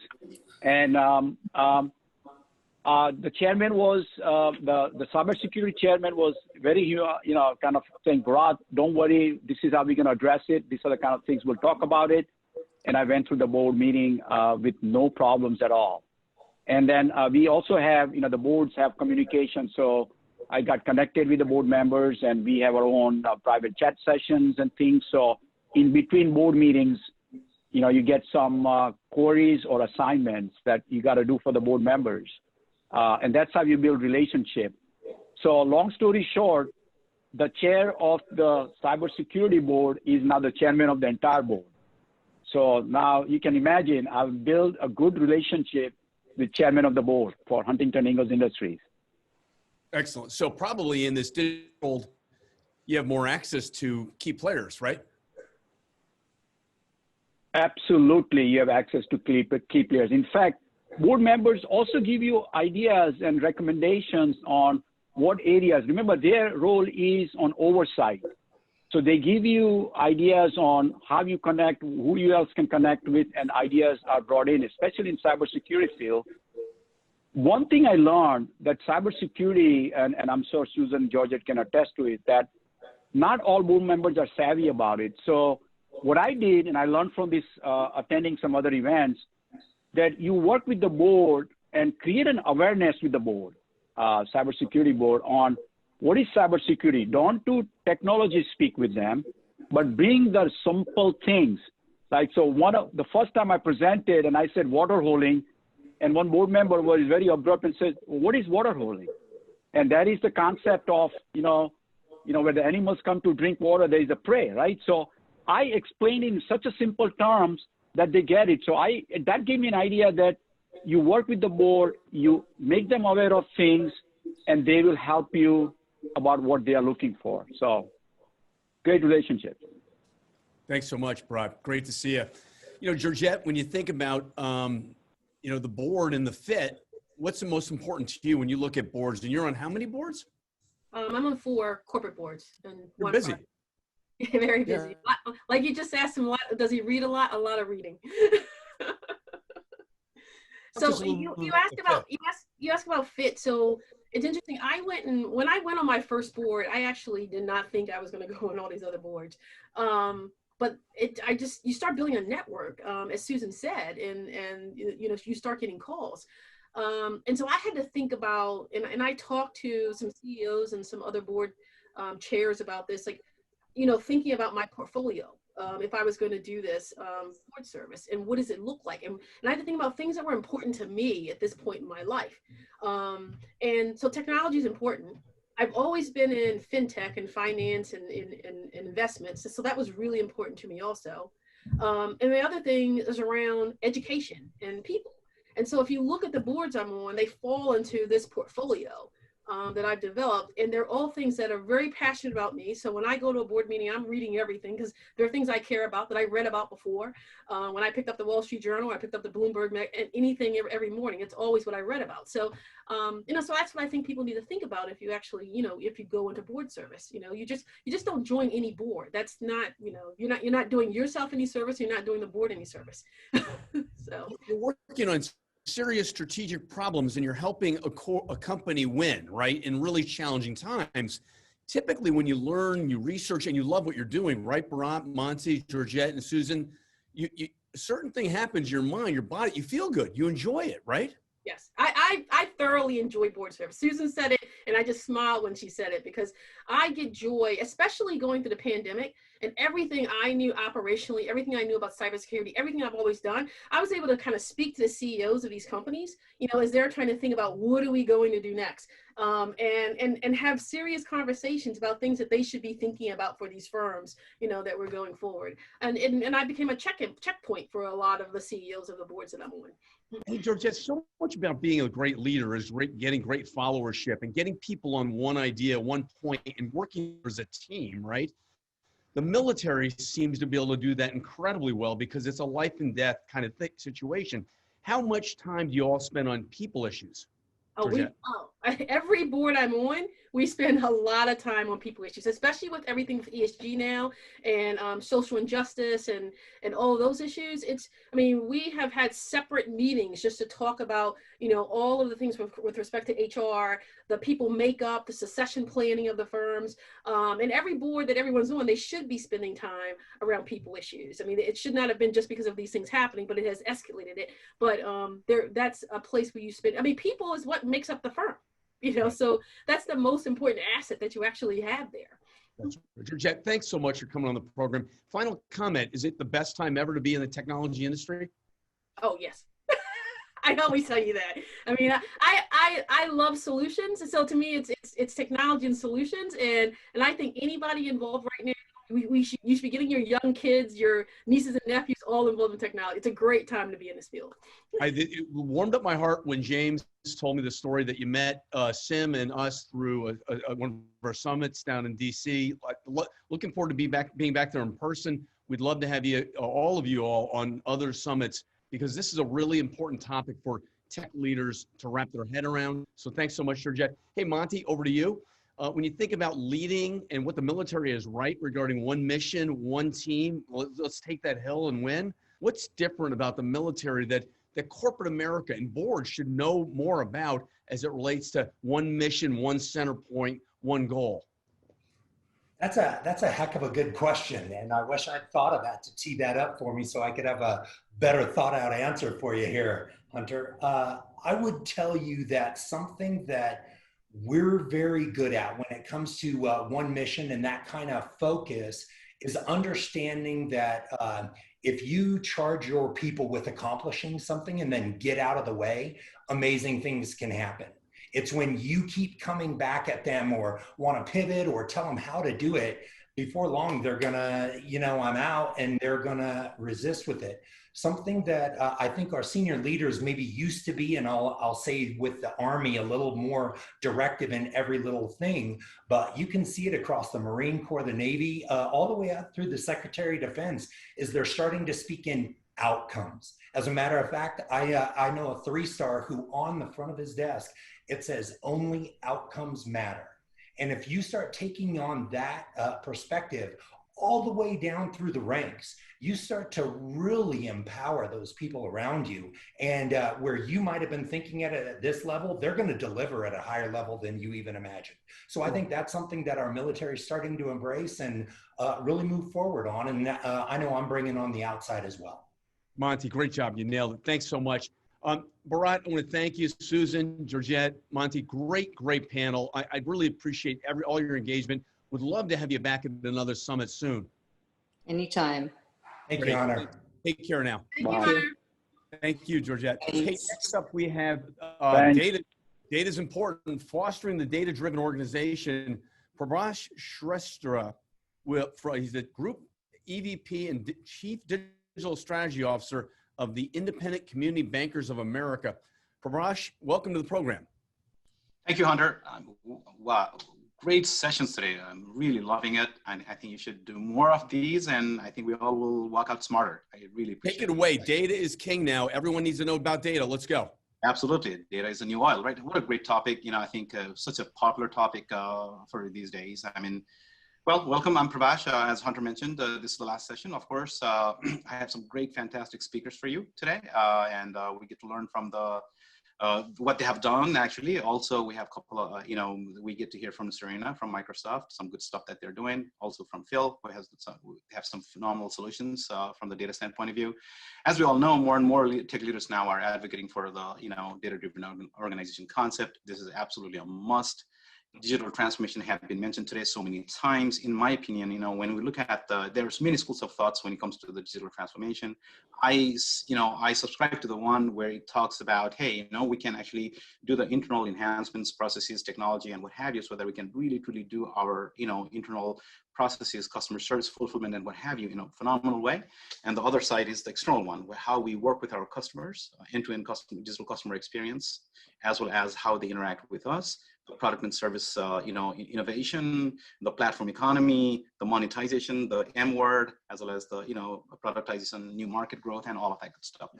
what I believe, and I'm sure we all do as well, everybody on this call, is, without data, whether it's internal enhancements or the external product or, the platform economy and all of the things that I talked about, it's just absolutely not possible. Each one of us, in my opinion, we are in a various state of the maturity of the data.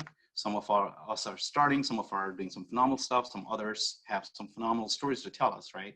So with that said, without further ado, I will quickly go to my speakers, phenomenal panel, and I will ask them quickly to introduce themselves to us, and maybe a quick little fun fact, and maybe one question that I want you to answer off the bat is, what does a data-driven organization mean to you? Serena. I'm Serena Sachs. I'm at Microsoft. I'm leader of customer success for the education industry. Just recently joined Microsoft. My former role was CIO of Fulton County Schools, which is one of the largest school districts with 100,000 kids. And data-driven means that we make decisions based on facts and information, whether it's what to teach a student or how to spend our investments, our dollars. And data is just critical for everything, no matter what type of organization, even in education. Fantastic. Kshemendra, I hope I'm pronouncing that right. My apologies if I'm not. I know you're doing some phenomenal stuff at where you are. Please, can you tell us, introduce yourself a little bit and just tell us some fun fact and what does this mean to you, data-driven organization? Sure, thank you. And it's a phenomenal event today. I'm excited about this panel. I'm the Chief Data Officer at the U.S. Department of Veterans Affairs. VA is one of the larger agencies, departments in the federal government. We serve 19.5 million living veterans. And VA is unique in that we are in the retail service delivery business. We run the largest integrated healthcare system in the United States through the Veterans Health Administration. We have a very large organization around veterans benefits. We run a national, international network of cemeteries to provide memorial services for our deceased veterans. So it's a really large and diverse organization. What does it mean to be a data-driven organization? Well, in the federal space, we have a recent law called the Foundations of Evidence-Based Policymaking that defines the structure and authorities for federal chief data officers. So using managed data, authoritative data to drive analytics, to build evidence, to support policymaking is a key part of it. The manifestation of it that's most immediate is dashboarding, business intelligence, right? Providing leading, reliable indicators that support operational decision makers across VA to just make improvements every day. Great insight to this. I mean, I absolutely 100% agree. Many of the companies that I'm in talks with, they actually say the same thing about this, right? Dashboarding is one of the ways to very quickly and immediately kind of showcase some of the work for the quick wins that can get done, but very impressive on the back end side of the things of what you're doing there. Phil. Hi there, my name is Phil Richards. I'm the Chief Security Officer at Ivanti. And at Ivanti, we actually make a lot of the solutions from a reporting and an IT automation perspective that really help empower data-driven organizations. And I think the one thing that I wanted to say in terms of what I believe a big part of a data-driven organization has to do with culture. I mean, there's plenty of tools out there. There's lots of ways that you can collect data, but unless the organization is really kind of keyed into making decisions based on data, decisions based on information, and has built that into their decision-making process, the tools will just be providing interesting facts rather than things that are going to actually drive change in your organization. Yeah, quickly on that note, so when you go out to your customers, what do you see? How are they actually making that happen, making the data, driven decision-making processes as part of their culture? What do you see out there? Well, a few different things. First of all, a big part of this has to do with artificial intelligence, machine learning. I know we'll get into this in a little bit more detail, but tools that can help provide the organization with insight so that they can, and insight isn't just see, I told you so in terms of data. It's providing new and novel ways of looking at problem spaces so that you can react. That requires an organization that is adequately nimble and also willing to look at that data and move and pivot their organization based on what the data is showing them. Are you seeing a lot of success around there where customers are doing these kinds of efforts and that's actually impacting their business customers? Oh, absolutely. That is absolutely the case. But it's a multi-pronged kind of set of problems. You have to have the tools that be able to provide you with the information. You also have to be able to educate and talk to the leadership in the organization to help make sure that the organization is adequately armed to be able to make those changes based on what the data is telling them. Oh, love it. Absolutely love it. Carlos, what are you doing in the Commonwealth of Virginia as a Chief Data Officer? I'm sure there's a lot of exciting stuff that's going on. Tell us more. Fantastic, Prabhas. Well, you did my intro for me, so everyone knows who I am. But so really for us, it comes down to actionable intelligence, right? It's not just about making the decisions, but taking action on those decisions and actually improving the outcomes that our residents are experiencing in the Commonwealth. And you mentioned earlier, like data is the new oil, but I beg to differ because oil, once you use it, it depletes, right? And its value degrades. But the more you use data, the more valuable it becomes. And especially within the Commonwealth, where we have 63 executive branch agencies, over 2,000 different operational data systems, the more you share those data assets across the organization, the more valuable they become because we're able to leverage them to support the intelligence and the data-driven decision-making that we need to help support the outcomes that we want for our residents. Oh, I love it. I absolutely love it. So I'm going to go back to Kshemendra. Maybe there's you can tell us a little more about where your organization is right now from the data-driven organizing concept and in that journey, and what do you see? What's coming up next? How do you what's next? What's happening? What's there now, and what's next? If you can talk us a little more about that and educate a little bit as you tell us your story. Well, VA has been an innovator around data for decades. It goes back, our core legacy electronic health records management system, VISTA, was a pioneering application of technology back in the late 70s and 80s when it came to fruition. We've been doing data as a strategic asset across the organization. A great example is the Million Vet program, a unique data set where veterans, they view it as a second chance to serve their country. We combine longitudinal clinical data, genomic data, and survey data right into a unique data set that is unlocking innovation and discovery. So there's a variety of things, but as an enterprise, we are stovepiped. We have lots of opportunities to improve data integration, data quality, right, to better support operational decision makers, better support building evidence to support evidence-based policymaking. I joined VA about a year ago, and the way that we've been developing our data strategy is working backwards from operational leaders across the department. There are a lot of secretary level priorities that are in our VA strategy that have significant data, information sharing, or analytic components, right? So I'm working with those operational leaders and my team, my data governance council, to identify and move those forward. A great example, suicide prevention is a top clinical priority at VA. It's a national priority. So we recently held a summit, a data summit, looking at opportunities to identify, crystallize, and potentially work on removing barriers to information sharing and data policy, analytic tradecraft and collaboration, things like that.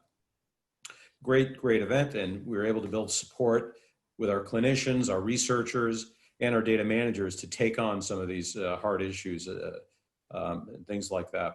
Another example is the dashboarding I mentioned. Been working with leadership at the Veterans Health Administration, as we are in a pandemic, and VA is a key part of the national response on that, to strengthen our dashboarding and decision support around aligning folks in the field, folks in headquarters for a new and evolving disease, COVID-19. So we're using those kind of mission drivers to help inform the traditional data strategy, where we're focused on things like stewardship, analytics, technology, workforce, governance, the kind of topics you'd expect to see in a data strategy. It just sounds so fantastic. One of the quick questions, it comes to my mind as you go through that. how do you empower your staff to actually, go through the massive amount of data that you have and the technology stack that you have, and how do you go about doing that? I mean, and how do you enable them, how you empower them so that it actually ingrained into their, day-to-day operation and how they, do business and how they make decisions and so on and so forth? Yeah, so we're a very, kind of distributed and decentralized organization. So, what we're trying to do with our data strategy is move towards more of a managed federation and using technology and technology platforms for data management as a glue, if you like, to drive automation on the data management, data governance, and things like that. So we still have it in a federated way, but we'd have coherence. So we have governance, right? I co-chair the Capstone Data Governance Council. I have a team, a small team. We do the corporate analytics function and the data governance function and the business architecture for the department. And then, this network of allies across the department, right? So we really depend on the different operating administrations and other headquarters staff offices. And key to our partnerships are our partnership with our information technology organization. What's interesting at VA is I'm not in the IT organization. I'm in the Office of Enterprise Integration. So I have to work closely with IT, to put in place the platforms to do the technical aspects of the data architecture and things like that. So my co-chair for the governance committee is our CTO, Charles Worthington, right? And so that again kind of shows that partnership. It makes a lot of sense. It sounds like by committee, you guys decide and kind of march forward in enabling the staff. I'm gonna go to Carlos on very similar questions there. I mean, where, what part, where are you in your journey?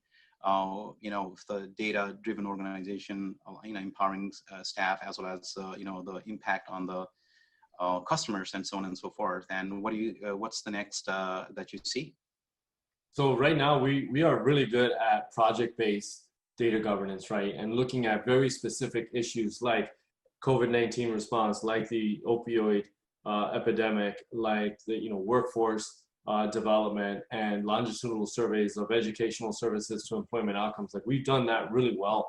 And so what we're doing is we're trying to transcend that project-based model into more of an enterprise scope of data governance across the Commonwealth and leveraging our data as a strategic asset outside of those very specific, narrowly defined, complex, requirements, and looking at how do we leverage data in the enterprise space by implementing not just data governance, but also a Commonwealth Data Trust, which is a legal framework for sharing data amongst all agencies within the Commonwealth and creating not just the technical infrastructure, but the governance infrastructure that helps support participation and engagement in the conversations that we need to move our data assets forward. So, when we talk about being able to leverage this at an enterprise level, you really need three basic things, right? Obviously, you need technology because technology is where it's implemented, but you also need governance because you have to have the participation and engagement, but you also need the legal framework, right? There needs to be a legal contract between all the different parties involved in sharing those data assets to be able to recognize and certify that they understand their roles and responsibilities with regard to the data sharing relationship. And I think that's critical because when you talk about an organization like the Commonwealth of Virginia, every agency almost operates autonomously, right? They have like their own little sandboxes, if you will, where they operate, and very seldom do they go outside of those sandboxes and integrate data with each other. And so being able to facilitate that at the enterprise level is where we are in our journey right now. Oh, I absolutely love that. What a strategic way to approach this, right? Especially on the legal aspect you talk about. I mean, I think with how you guys are doing it, it sounds like the interoperability is going to be, one of those things where a lot of people have issues connecting data with a variety of systems and what have you. It sounds like you guys have done such a good job of approaching that in a way, not only a technical way, but process as well as legality. Sounds like it's a fantastic way to approach that. I'm going to go to Serena, and if you can tell us, about a couple of your, how you have share some success stories. And maybe that's one way to look at how you are providing, value and impact. Yeah, is the mic working? It's it's a hard time hearing you, Serena. I don't know if you have to change your mic. Can you hear me now? I'm sorry. On conference calls. Speak a little bit louder.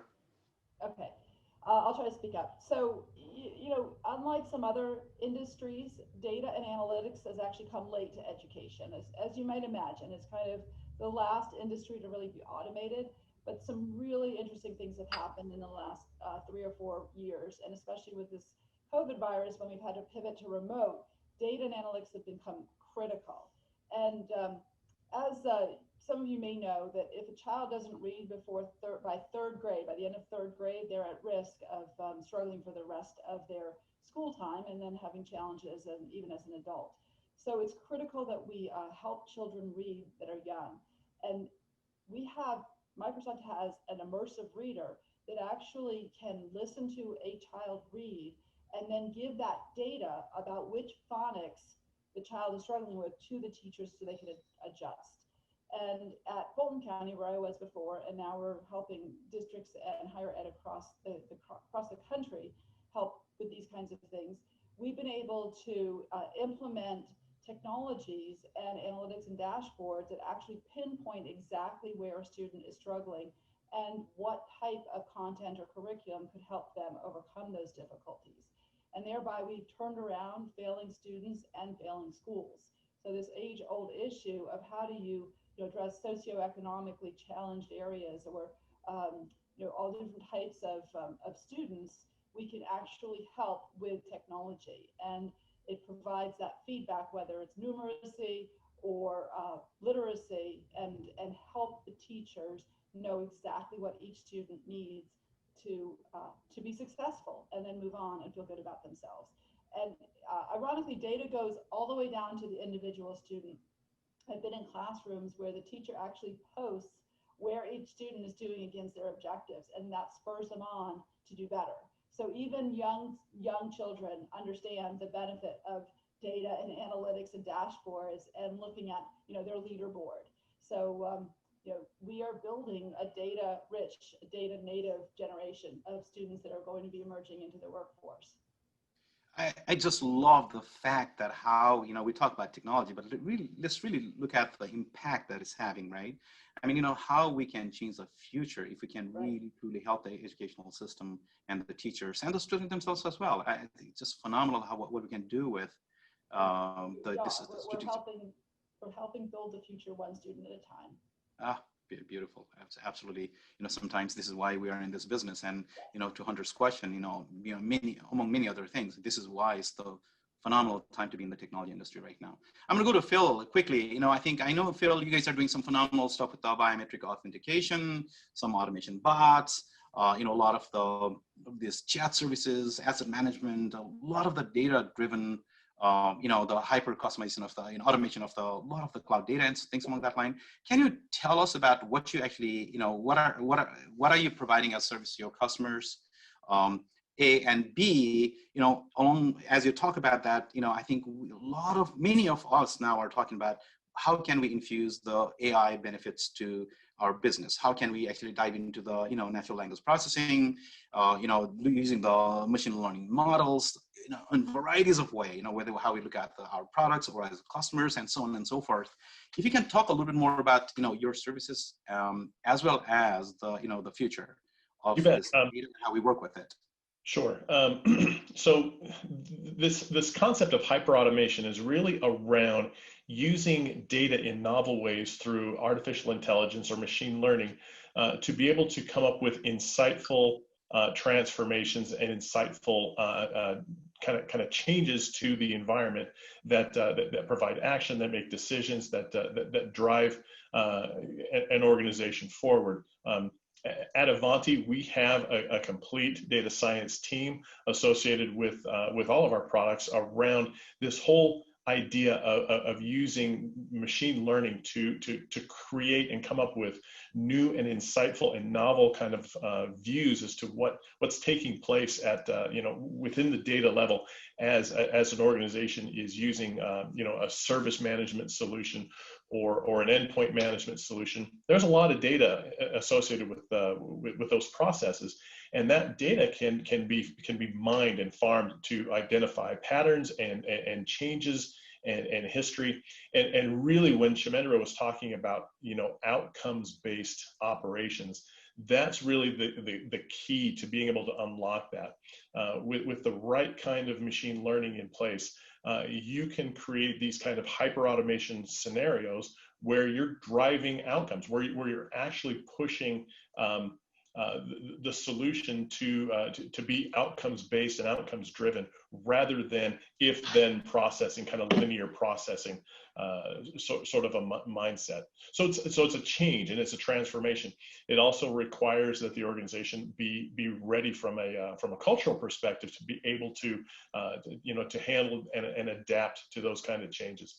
We've seen some fantastic success, especially in healthcare and financial services sectors, where these kind of processes are, kind of at the forefront, but become not only something that helps the organization continue to process, but really becomes a differentiator between some of those organizations and their competition.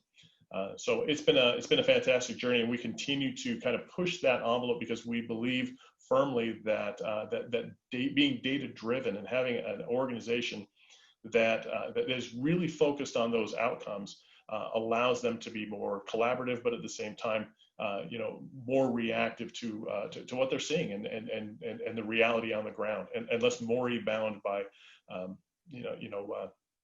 we've always done it this way, so we're going to continue to do it that way. When sometimes that's the right answer, and sometimes that's really going to drive you down. From the perspective of needing to continue to innovate and challenge the rest of the industry. Oh, you know what? I mean, just this future is so exciting with all of these, phenomenal tools that companies like you and others are developing, and what, how we can actually really change the outcome. Quickly, we're running out of time. Just to be mindful of that, we have 2 more minutes. I'm gonna just go through this question through each one of you, so take a little bit of time to answer this. This is a question for each one of the attendee here, right? So I'm trying to kind of represent their question for you. So no matter where we are in our data journey, right, in our own organization, I would love you guys to think about few golden nuggets that you can give to each one of us in this meeting right now, and that we can take home with us and can start implementing that regardless of where we are in our journey, and actually really truly make a difference in our own organization. Right? I'm going to start with Kshemendra. You guys have done some phenomenal work. So educate us, guide us. What else can we do? You're muted. At VA, it's all about the veterans. So we've really embraced human-centered design and customer experience. We're a leader in the federal space in that, and I encourage folks to embrace those ideas. And when it comes to data, we're always thinking about, sure, the veterans' journeys over their lifetime, but at every moment that matters on that journey, what's the authoritative data that we can bring to bear to support proactive, delightful experience and effective operational decision-making? How do we put the policy in place to make sure that we can, protecting privacy, do appropriate secondary use for analytics to build evidence, to design policy to maximize lifetime outcomes, things like health span or economic outcomes or dignities measured by social connectedness. And perhaps, most interestingly, we're pushing this upstream with our partners in the Department of Defense, right, and trying to think about that service member veterans journey as a continuum.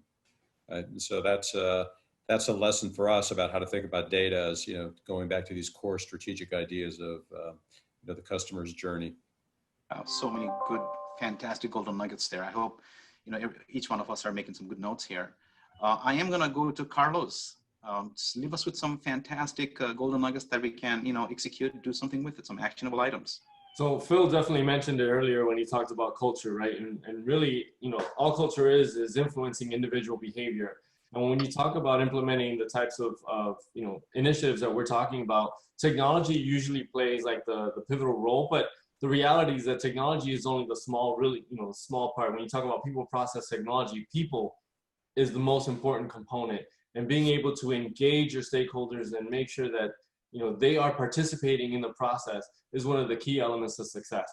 You can't implement a technology solution without really engaging your stakeholders. Love it. Love it. Culture is so important. I absolutely agree with that. Serena. I would say unleash the data. Let the people that need to use the data at the forefront, wherever they're doing, unleash the data, and dashboards allow us to do that. So we can't all be data scientists, but we can all use dashboards. And so train, teach, and leverage that muscle in our frontline workers and unleash the data so that it can be put to the best use. So unleash the data and elevate the knowledge quotient of data throughout the enterprise, I guess, right? That's fantastic. Phil, take us home. You bet. In addition to what Serena said about unleashing the data, sometimes the data is going to show you some things that you weren't expecting. Sometimes it's going to show you some things that you don't want to know. And you need to have a process in place for dealing with what you don't want to know. One of the hardest things about really being a data-driven organization is how do I deal with these situations when it's telling me something that's a completely different direction than what I thought I was supposed to go. And having a process in place for how you handle that and address that is critical. Otherwise, it's just really nice window dressing, and it's not going to move the needle at all. Hunter, I don't know where you found these speakers, man. They are just fantastic. I feel like I'm like energized and educated, and I hope that's exactly how everybody else feels that way too. So back to you, Hunter. You guys, Parash, you guys nailed it. Thank you so much. Probably the best panel we've had on this topic to date. Awesome. Great job. Thank you. Thanks so much. Stay with us too, if you can. On to the HMG 2020 Top Technology Executives That Matter award recognition.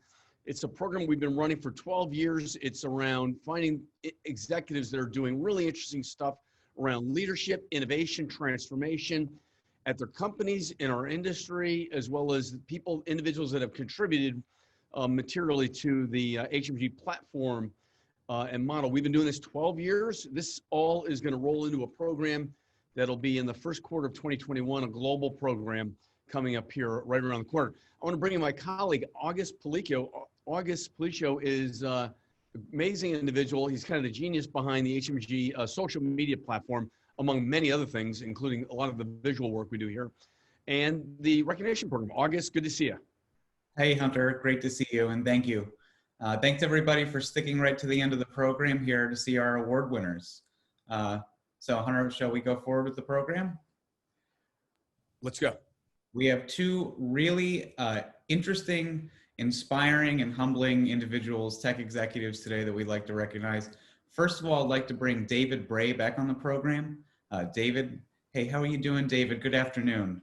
Greetings, August. Great to be with you. And it's been a fascinating conversation today with all the different panels and speakers. It's great to have you here. Really fabulous job today so far. So just a little background on David for everybody. We learned a little bit about him. He's the founder and inaugural director for the Global GeoTech Center and Commission at Atlantic Council. David's being recognized for a very impressive career, partly in the public sector, and courageous leadership skills he's demonstrated in a variety of roles, from not only executive IT work in buyout, terrorism preparedness for the Center for Disease Control, but also working with the Director of National Intelligence as a principal strategist, and now more recently for founding the new Global Tech Geo Center for Atlantic Council. David actually held his first position within the US government at the age of 15. He's always stepped up to bat to lead teams of change agents in turbulent environments, with a new focus on the future of work, future of governance, and the future of augmented communities. We're excited to see what lies on the road ahead for you, David.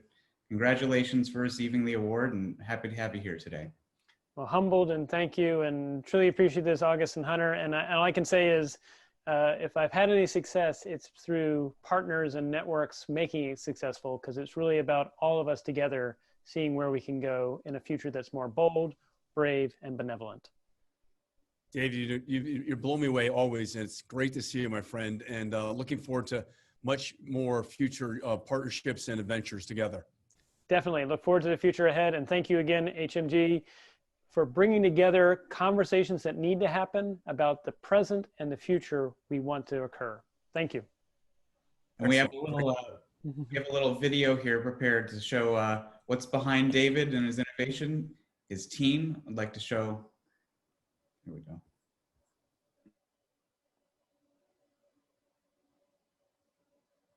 Greetings from the Atlantic Council GeoTech Center. Follow us at AC GeoTech on Twitter. Onwards and upwards together. Woohoo! Great big team of smiling faces there, David. Thank you so much.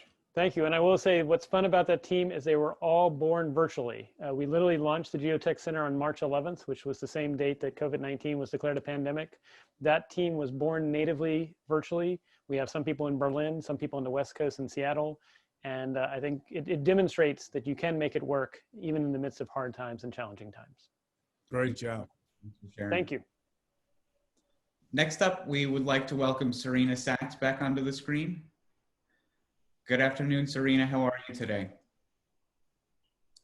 Really excellent job. So Serena manages national customer success for Microsoft's education. Serena is being awarded to recognize the change, not only that she fostered with her staff of over 300 as CIO for Fulton County Schools, but also to celebrate the strides she has made in just a few months at Microsoft, helping to enable students worldwide to leverage the powerful tool set that Microsoft offers for education. In every role that we've seen Serena in, it's always been clear that her chief motivator is the good of her students. Serena is a servant leader and driven by her passions. Congratulations, Serena, and really amazed by the work that you do in education. Thank you so much, and thank you, Hunter, for recognizing this work. I don't know that we see technology and education in the same sentence often enough. And I think this moment with COVID has really caused an inflection point where people have been forced to use technology for education. And my hope is that people see the benefits of that, not just the challenges. Certainly change is always challenging, but there are so many benefits that we can leverage the technology for education. It never replaces the need for teachers and relationships with students and educators, but it can supplement it and help every student reach their potential. Excellent. Thanks, Serena. Great job, artist.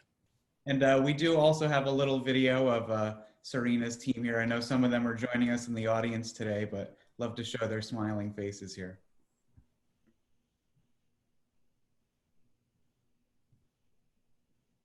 Hey, I'm Serena Sachs. I work for Microsoft, and our mission is to empower every person and every organization on the planet to achieve more.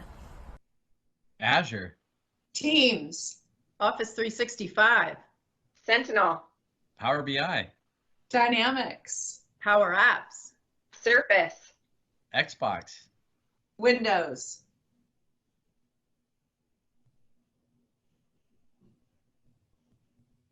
Congratulations, Serena. Not only was that a great display of the team, but also a great way to show how diverse and powerful the tool set is that Microsoft offers for education. Hunter, thanks so much for having these events. We learn so much from others. I appreciate it. Excellent. Great to see you, Serena. Great job, August.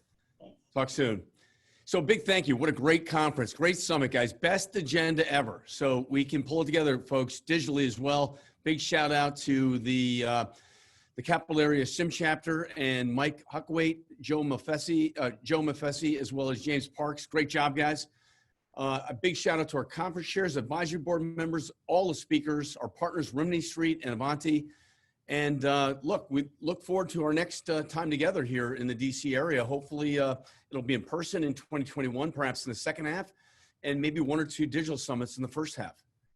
Everyone stay safe, and we're looking forward to seeing you next time. Bye now.